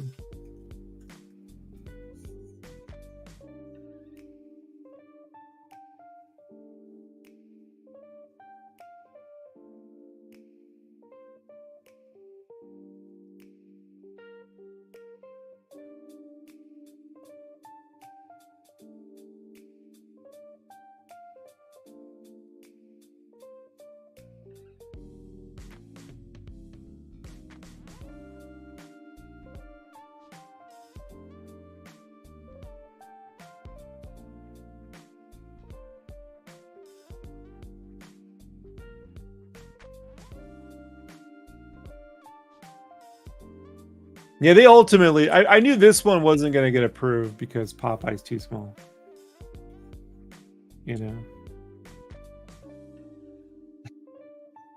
I was like, I was like, yeah, you know, I didn't even want to. I really wanted to do the red one or the green one, and I got to do the red one. So,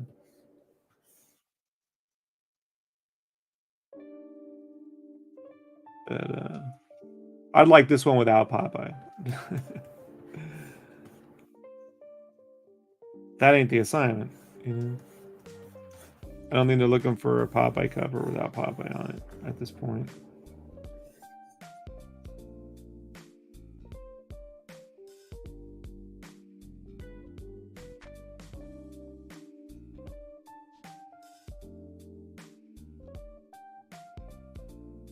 You know, my theory on it was to give it that beachy feel, like a little plot, like Wind Waker. You know, surprised there aren't more Popeye games. Like there hasn't been a Wind Waker like Popeye game. It's kind of weird, right?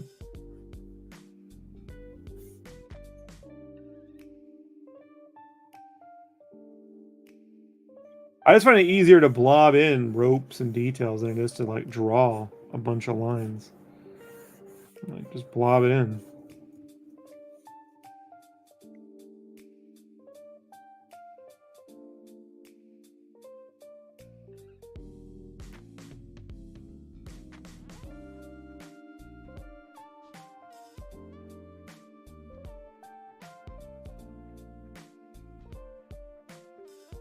Royce and Roman are friends. Oh, there you go. Yeah, Royce is a good dude, man.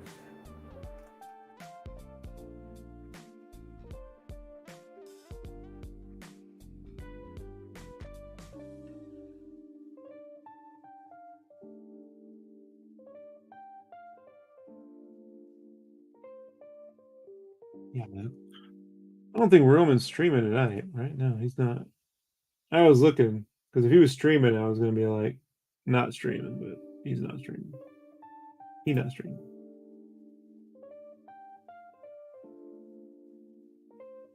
He's got the night off.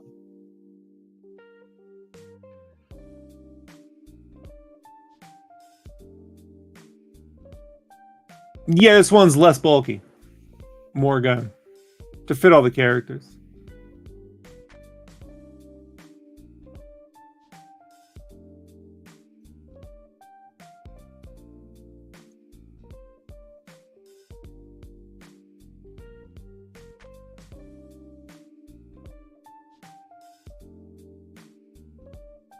See, I figure there's two different ways to draw characters, and they all get boiled down to like X-Force issue 8 or 9, the Mignola issue. You're either drawing them like Rob Liefeld, big action figures, or you're drawing them like Mignola, where they can all like GI Joes, they all fit in the vehicles. You know, like I think like Rob sort of draws like He-Man, where they're super big and bulky and they got all this stuff and they're fun, but they don't fit into anything.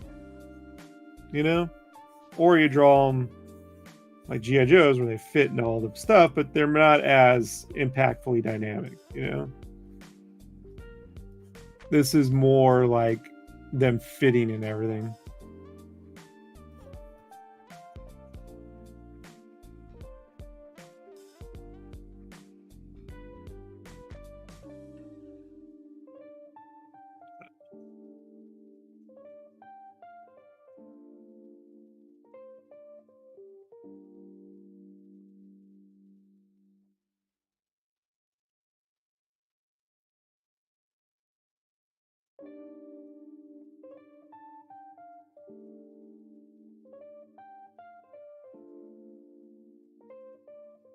See, the lasso tool is why I can't use Procreate. Procreate's lasso tool is horrible. It's straight up garbage. And I use the lasso tool for so much. So much. Like,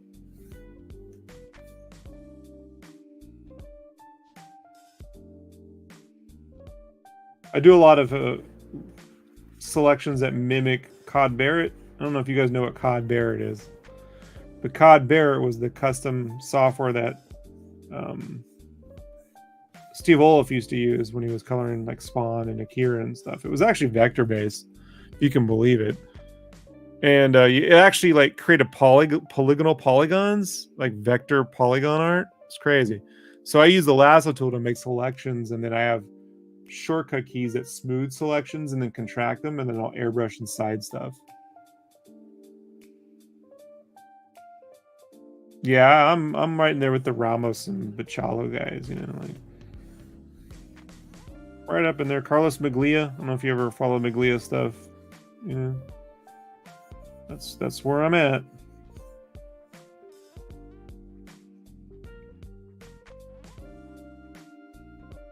I think Ramos is a little bit more exaggerated, and Bachalo's a little bit more. He never did a full Buffy series, though, did he? He drew those covers. I wish he had done a full Buffy series.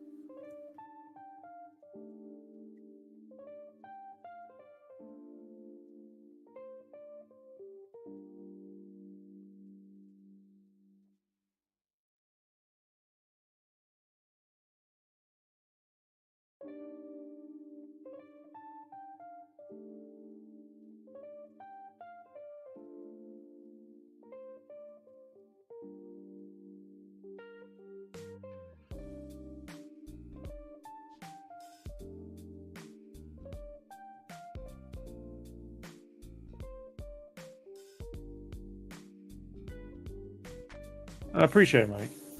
Yeah, well, publishers don't like it. They tend to think cartoons are for kids. You know, sucks. So, you know, they'll be like, Rob, you want to draw the Snorks comic? And you're like, no. You know, I'd get offers like, you want to draw the Megamind comic? No.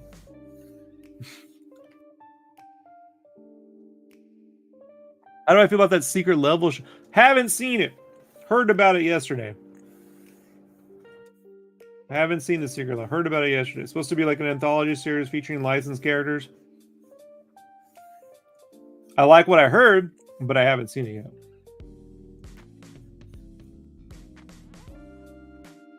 The last 2 days, I introduced my wife's a huge Buffy fan, and she always watches it, leaves it on. I got her into Buffy, but she'd never seen the 1992 movie. I kind of told her not to because it doesn't really reflect Joss's script anyway. But finally, I'm like, yeah, you should watch it. So she watched that one. She hated it. And then I had her watch Cabin in the Woods because I sort of consider Cabin in the Woods to be a Buffyverse movie.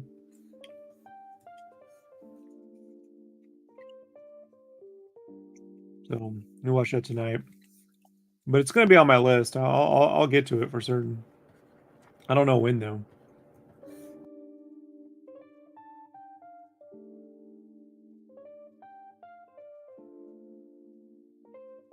Mike says, "Yeah, Scott Young's one of the highest selling artists." I hear they must not be paying attention. Here, I'll tell you what though. Like I'm Scotty's age, right? And you're 41, so we're like in a similar age group. So, you know, when he was coming up, 2003, 2002, 2004, around there, you know, I'd go to cons and editors would tell me, "Don't draw like that graffiti guy," you know. So sometimes they let one or two of the cartoonists in, and then they cut it off. You know, they're like, "We got enough of those." Everyone draw like Travis Charest now, or David Finch, you know, or Terry Dodson.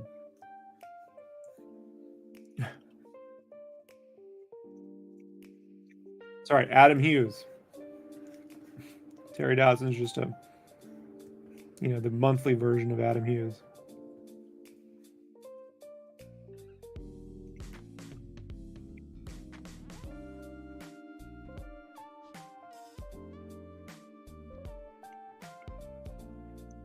I mean, Daniel Warren Johnson's a cartoonist. Not realistic about what he's doing. But I imagine they see the ink work and think that probably falls under, you know, graphic art or I don't fucking know what they think, man. I don't know these people. I can only tell you what I've been told when I was told it, and it changes. So, I know this. Todd wouldn't let me draw like this on the regular Spawn book. I know that for a fact. You know, it's because it's a special thing. You know, so like I'm trying to make certain that when I draw Spawn, it's not a goofy spawn, it's just a stylized spawn. You know, I kind of got some of it in issue 2, but I'm trying to make sure I get it clear on the cover to issue 3 or in issue 5. Scotty said he was too cartoony for Marvel. Yeah. Well, I remember, I think the first time I saw Scotty's art was in X-Men Unlimited issue 37. They had, because Hero Bear, that was one where they had like, that was a landmark issue. Carrie Andrews did the cover. It was really great. It was like all these variant Wolverines fighting one another. Super great cover.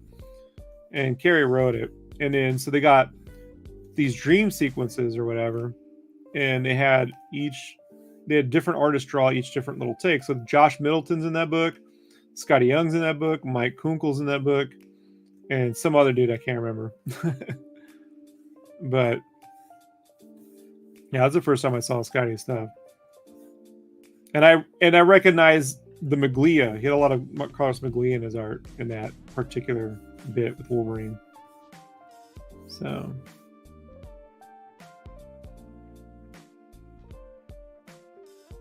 and I was a huge fan of Carlos Maglia, so I was like, I love this dude's art.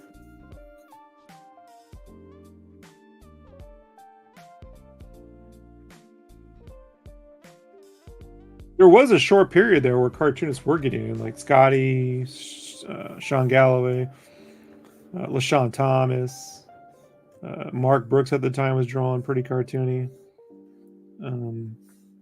But I think by the time Civil War came out, a lot of that kind of went away.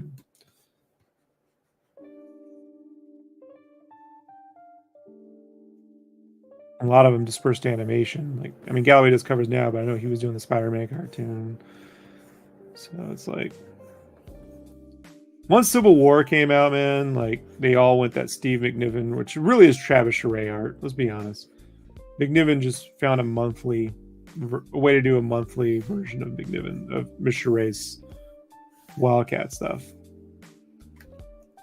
So I'm not knocking it. It's just that's what that is. And then now it felt like Dave Fincher kind of became the replacement for that. And then I couldn't even tell you. I don't follow a lot of books anymore, man. So I like art. Like Jorge Corona, I think is great. Rafael Lafuente is really great. But I'm not like trying to draw like any of them. I just, Bengal's always kicked ass. He's always been great. Lead Heavy Forum. Yeah, the Lead Heavy Forum. Back in the day. I was there. Which kind of started out, the Lead Heavy stuff started out at Shane Glion's Sketchboard Sessions. And then they found a way they did their own thing. Instead of posting in there, they made their own board. John Boy was a part of that initially. The Lead Heavy group. Yeah.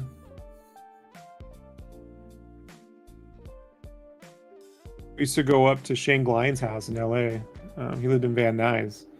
He had a really nice pad out there, man. It would just be all these artists would show up.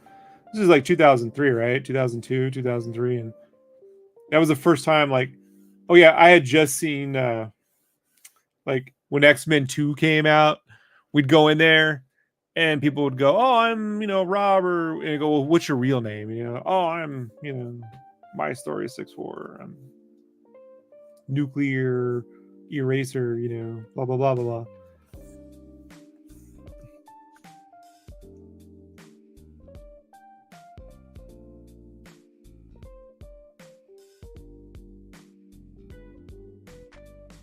I almost told you the Darwin doesn't need another Ross. Yeah. Yeah, well,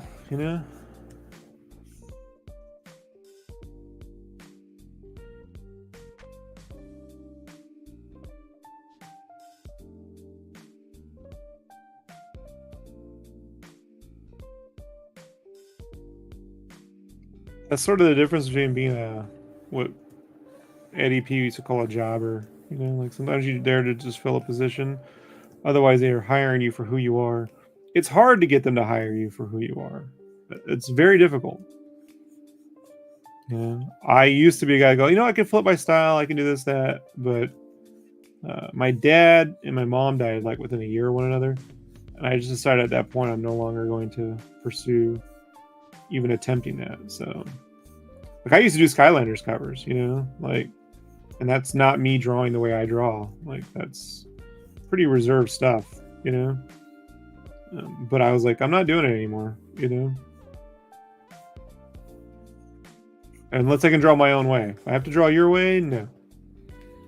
Yeah. I appreciate it, but I won't lie, Mike, it comes at great peril, you know? It comes at great, like, people are nice in person, and individually artists are nice. People behind the scenes, reviewers, editors, money, brutal. Totally different story, you know? So, but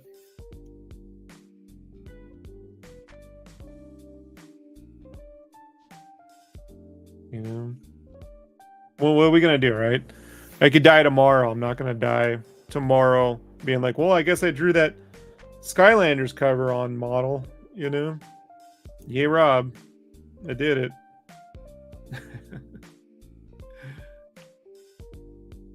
Yay.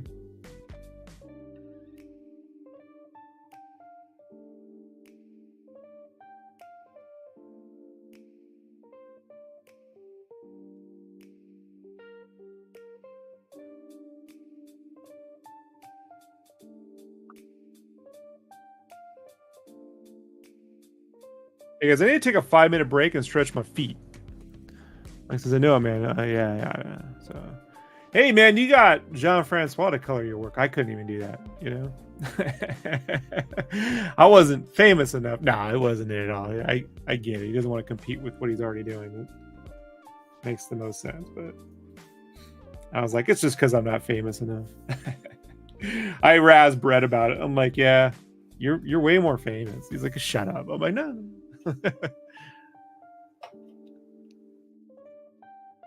I live long enough to see Spyro die a second. Oh, you saw that video. I could.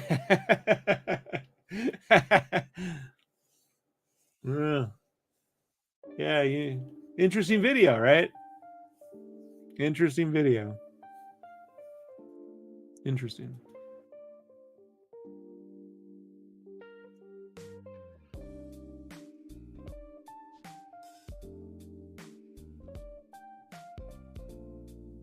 Give me like 5 minutes, guys. I gotta stretch my feet and grab some water.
There we go.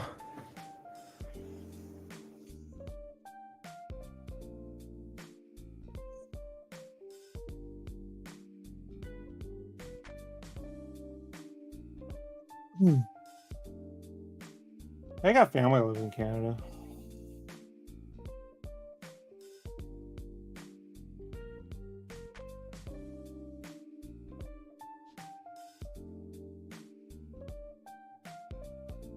I'm trying to finish this panel.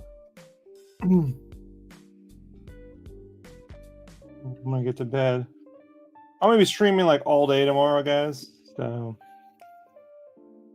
because I go through these spurts now where like need to keep chatting while I work, or I might get a little, I don't know what the word is.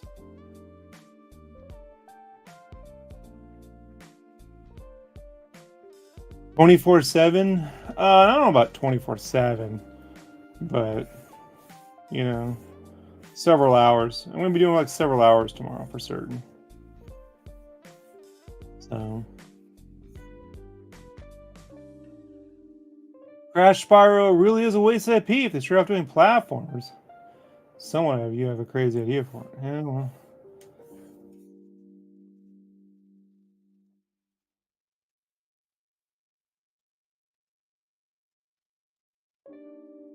All I know is I put in my 2 cents for whatever it was worth.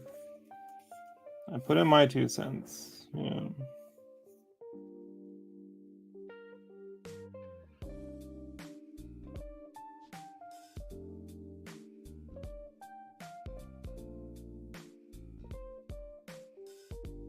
Yeah, I mean, it's not for a lack.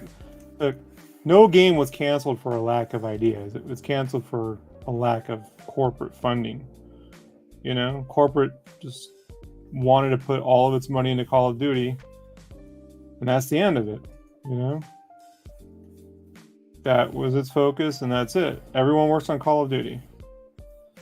You know, so it had none to do for ideas or vision. We had plenty of great ideas, plenty of great vision. They just, Bobby Kotick didn't want to do it. I place the blame solely at the feet of Bobby Kotick. I'm glad he's no longer running that company.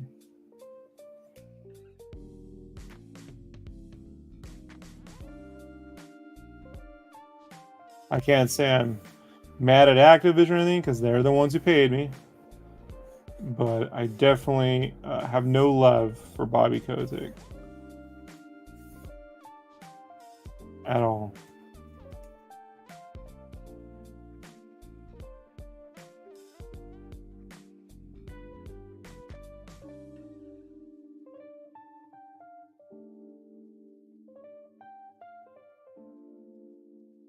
But yeah, this week I got to get caught up, man. I still haven't fully recuperated, like, or recovered my lost work from Comic-Con and all of that stuff. So I gotta get to work. But I'm getting there. Yeah, I'm getting there. Like, there was a week or so where it was like fighting the page. Like, I'm not. This should be going a lot easier than this. Why is the page fighting back? But part of that is because like I want to make certain that when it's time for epicness, you get epicness. You know, when it's time for sitting in a room looking at stuff, you get that too. But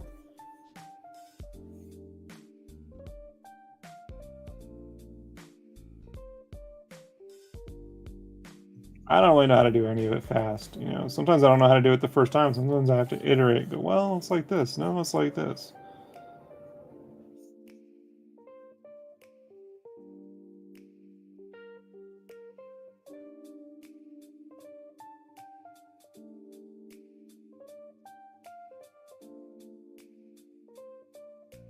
But it's been fun having Steven on.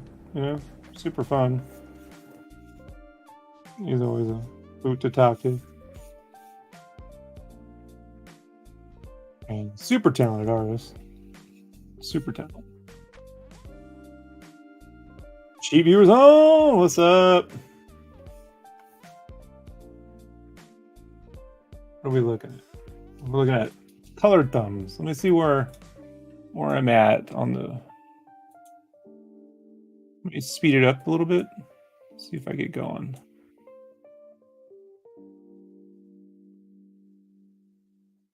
Oh, wrong one.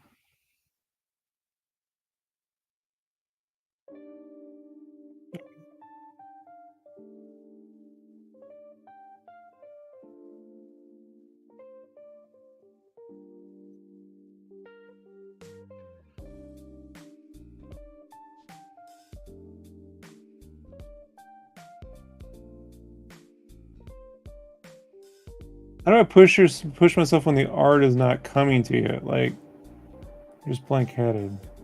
Art's not coming to me. I try to find, like, the one thing I know I can do without thinking is backgrounds and perspective. So I'll try to draw like a volume and do that. But in this particular case, this was like a character page, and I just won't lie, man. Figure work is tough for me, especially like when I'm like, I want this to look cool and I want it to look totally different. And when it comes to like OG Spawn and some of those characters, I didn't really get a whole lot of time to draw them, and they kind of all appear at a certain spot, and then it's like, now I got to figure out these shapes now. I had hoped to have this all figured out months ago, and so what I started doing, man, is I do it the hard way. You know, I just construct, print out, do like a fun thing or whatever, like a fun shapy version. Things just start to move slow; they bog down.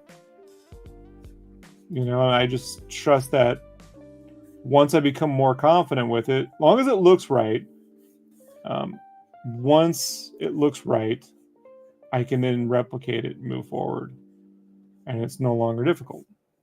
But when there's nothing to latch on that's easy, and everything's like, oh, it's just stuff with the hard stuff, then it just construction. You know, I'll fall on construction, and then I'll build up from there. And then then I'll flip the art, and if that doesn't work, it doesn't look right, I'll fix some of the dynamics there, then flip it back. I wish, like, generally in comics, what you do, man, is you just do it really loose and then finish it in the inks, or have an inker finish it. And it's not happening for me. So I have to go. I want every time you see a figure to go, oh, that'd be a dope ass toy, or that's a cool design. I want it to have its own look.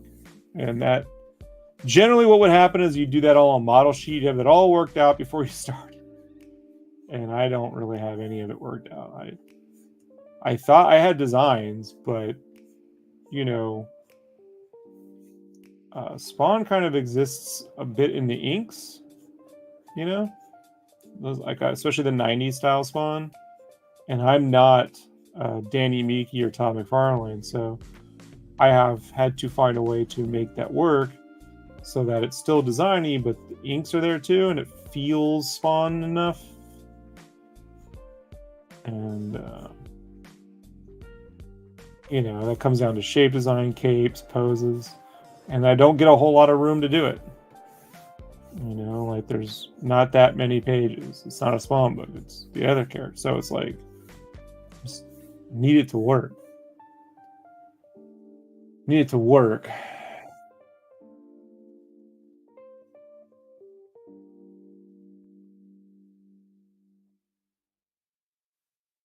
I tend to just trust the process, and even if that process, I mean, I think it's funny, man. I listen to Matt Reeves, the guy who wrote and directed the last Batman movie. You know, he writes in all of his own stuff, and he's just like, it takes him a long time to do stuff, but he's like, the end result speaks for itself.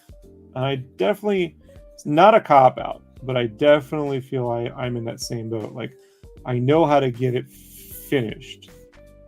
You know, it's the thing, getting started. It's just getting it to get there Each piece is its own battle. And if they were my own characters and I could make it up as I went, fine. But when I start dealing with like things that people have expectations for, are going to be compared to other versions, it's like I need it to work too. Great Capullo. Yeah, I own 3 pages of Capullo art, so it's like I got 3 Spawn pages with Angela, Spawn, and Cagliostro. But his art's done in loose pencils and it's finished in inks. I know I've tried inking Greg's work. You have to really finish it, and I'm just not that kind of artist. So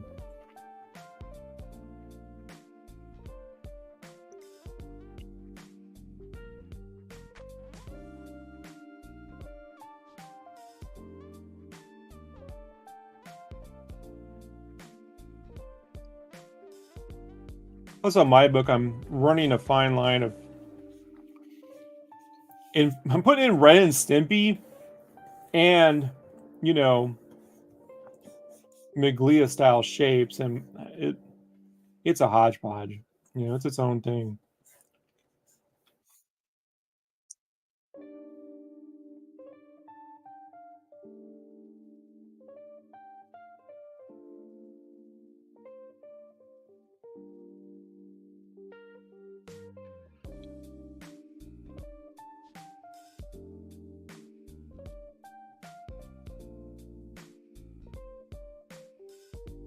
See, we got the light is off camera.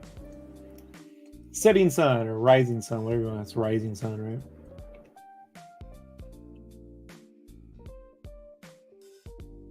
You're too kind, Mike. Thank you. But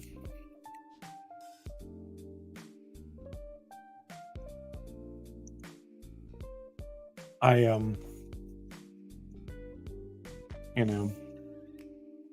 sometimes you have to be your own mentor, and it's not. I know what Todd would say. You're not being paid by the line, bud. But at the same time, Todd didn't draw like 5 spawns on every page.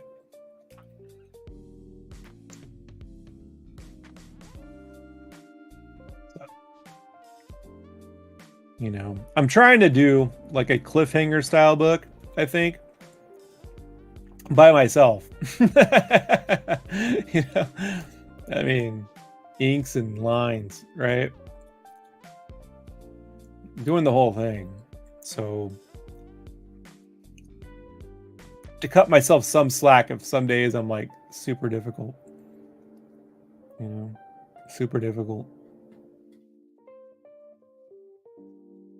Sorry if I'm not fast. I will once I get it going, man. I'll get these spurts where I go, oh man, this is easy. Got it down. I get a bunch of pages, then I hit something. Don't know how to do that. Gotta figure that one out.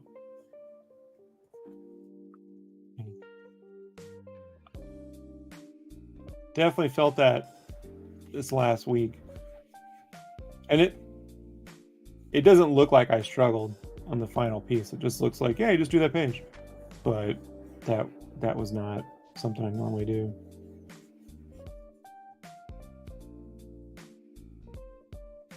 But I look at what Greg does, like with Batman and everything, and I'm like, I it's not for me. That's closer to John Romita Jr. and what he does.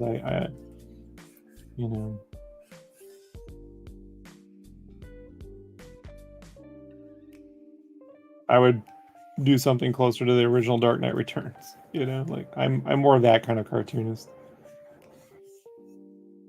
I'm more Dark Knight Returns than Man Without Fear.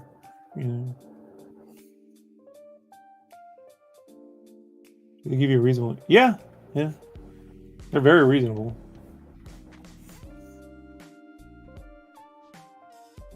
Well, no complaints there, but time does move on, man.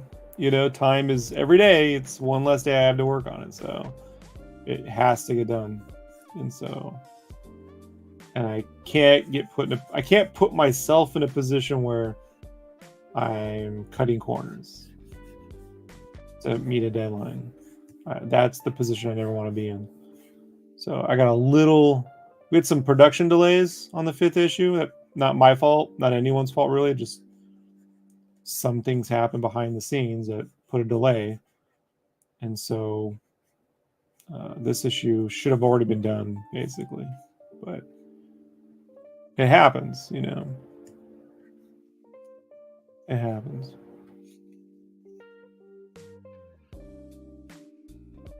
But other than one, I have one other page on this issue that I kind of don't know what I'm going to do ultimately. Like I have it laid out, but I don't know how I'm going to make that work. Everything else I got. So it's just a matter of like getting the work done. Like I'm drawing a stylized city being destroyed. So like,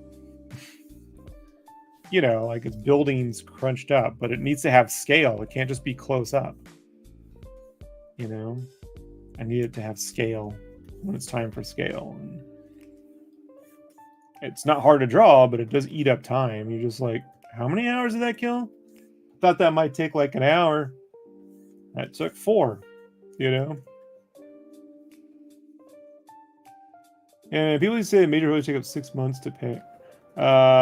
They can. Todd doesn't.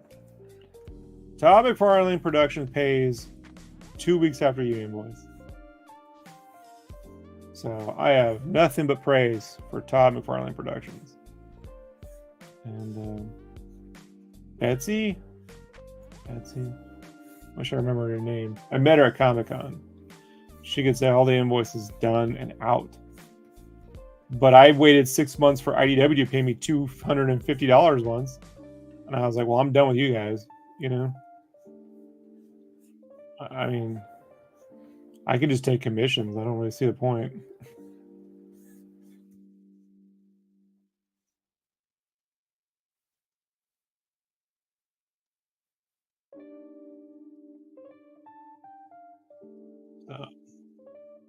I definitely feel a sense of like, since they pay so well, you know, I want to give them the best book I could give them, you know?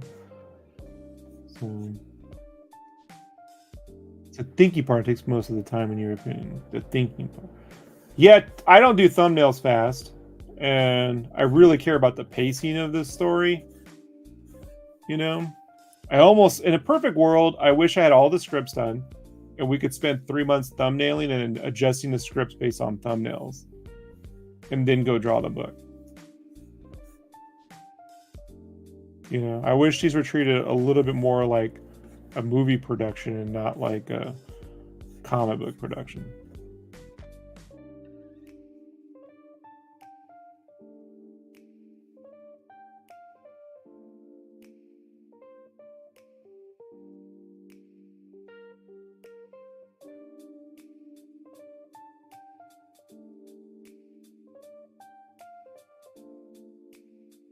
This was the other layout I liked.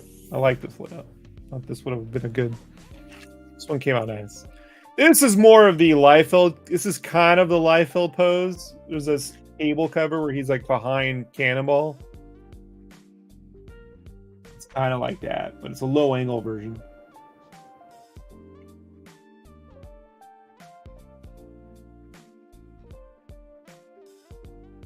Took 6 months just to design Roger Rabbit. Right.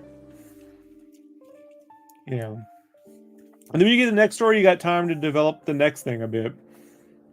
You know, just so it all works, you know. Because there's times when I get to things on issue 5, I wish, if had I known that was where it was going to go, I could have done something in issue 2 that would have set that up better. But it's not the way comics are done. I do my comics, that's how I'm going to do it.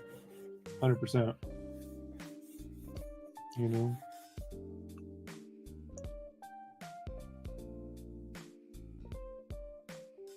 This one came out fun.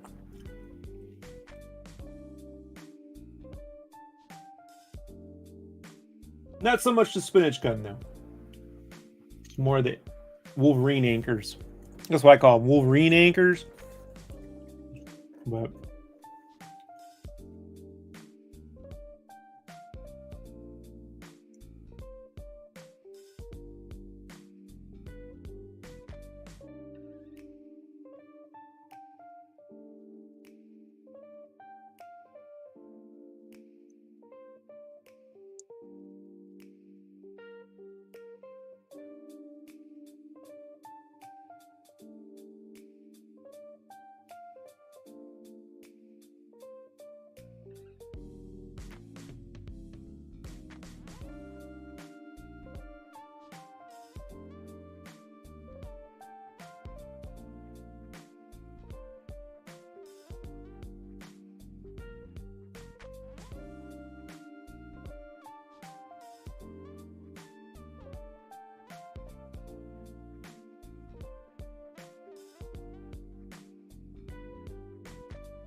These were choices. These were choices. These were choices for them to choose from. I didn't send them. Yeah, I did. I did just the 3. I didn't send them the video game cover, but I sent them these 3. And I said, "You choose."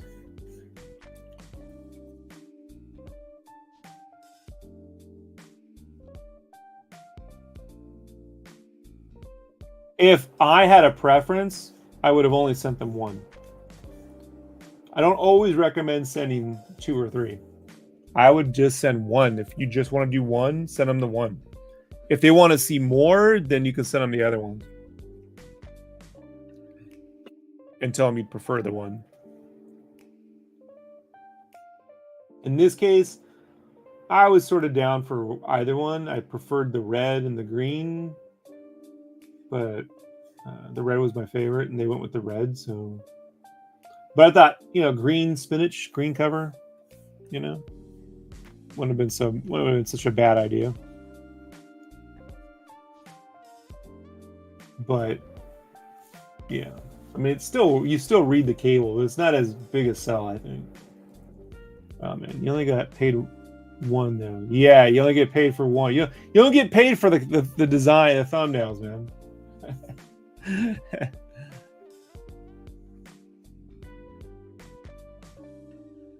they don't pay you for thumbnails.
But hey, I recorded. I mean, and I'll be sharing these over and over again, on the NDA podcast, where I'll just replay videos.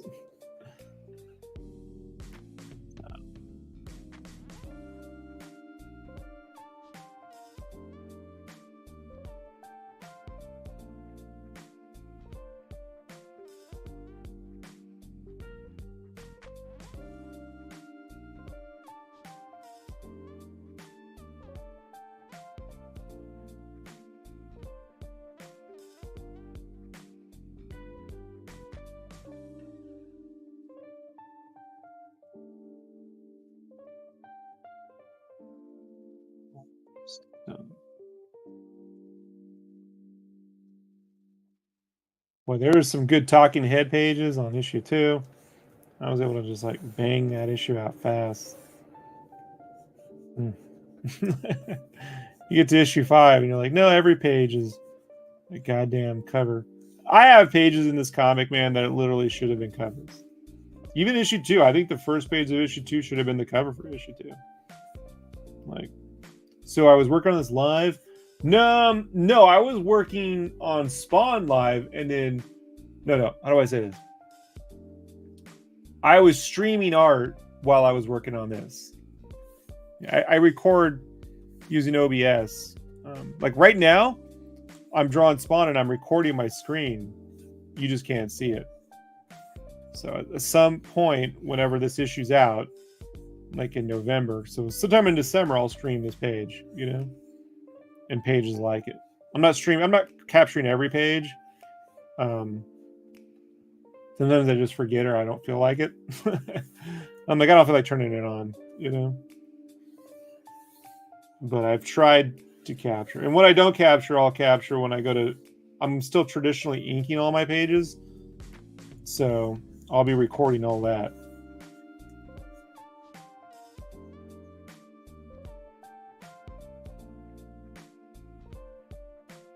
Because I do traditionally ink the pages for sale, you know. I just don't. That's not the one that I mean. I would never send my traditional inks in for the final cover, right? Because I would. They're looser.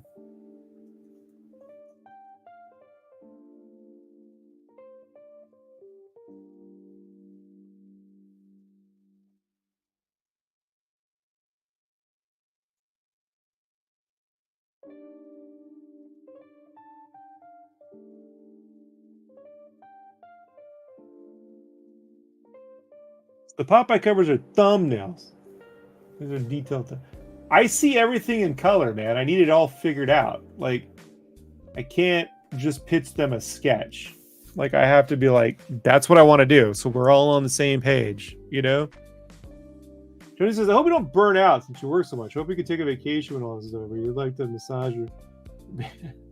No, I don't burn out, man. I get 7 hours of sleep. And I do take Saturdays off. And then when the project's over, I'll take a couple weeks, you know, here and there. So I wouldn't worry about that. Burnout to me occurs when I just hit like frustration. Like working with Blizzard caused me to like almost quit entirely, you know. So, yeah, I wouldn't worry about that. I watched my dad work himself to death, so I know. And I gotta be honest, working for my father was harder than anything I've ever done in art. I mean, I used to work 100 hours a week for my dad, you know, back when I was 17, 18, 19.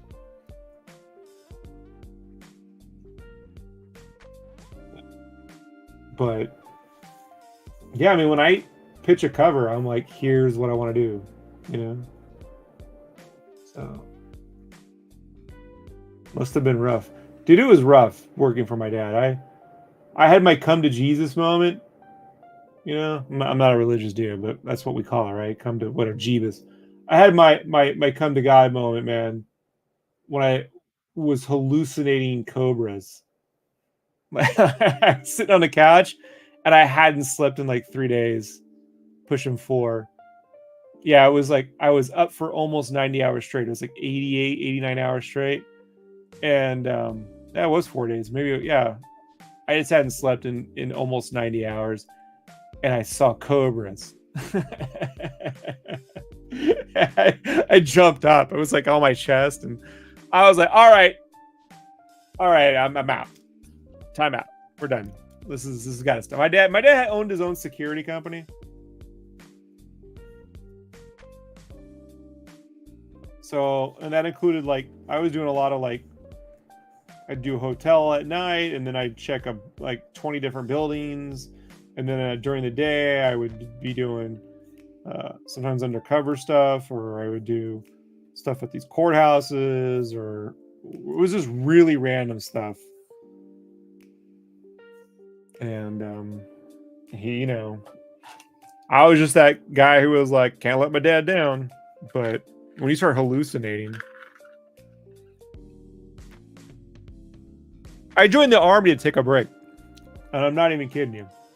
So like, basic training was the best sleep I had gotten in years. Basic training was so much easier than working for my dad.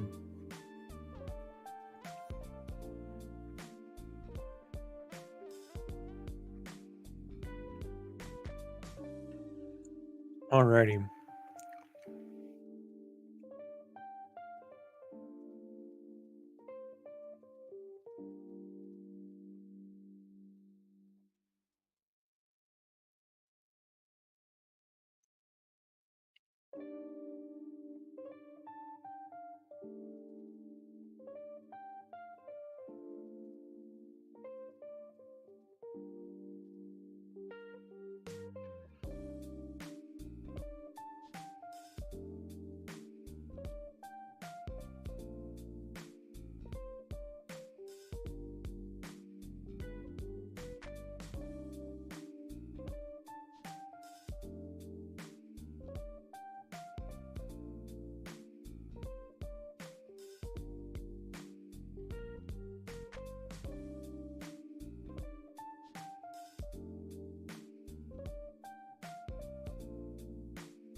I did all these thumbnails in like,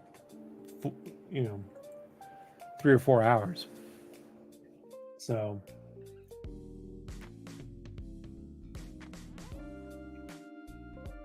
it's not that long. You think about the time.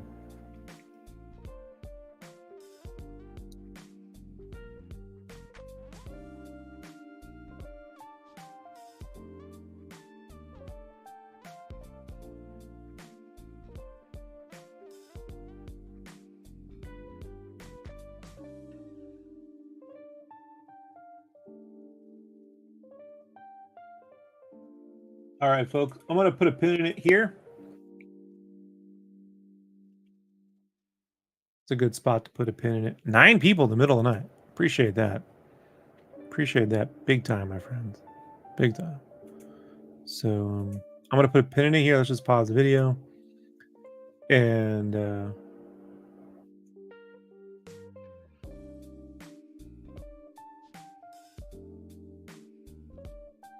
okay, that wasn't playing. I'll pause that there.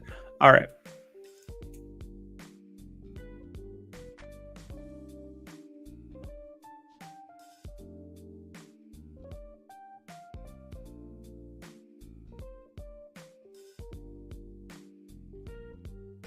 And then I'll be back on tomorrow, probably in 12 hours, somewhere around 12:31, somewhere around there. 1:30, I don't know. I play Fortnite in the mornings with my buddy. Like my friends, they all get together. And so we play from about 10 to 12. So 12:31 or so, I'll be back on. All right, I'll see you all then. Thanks for hanging out. Appreciate everybody. And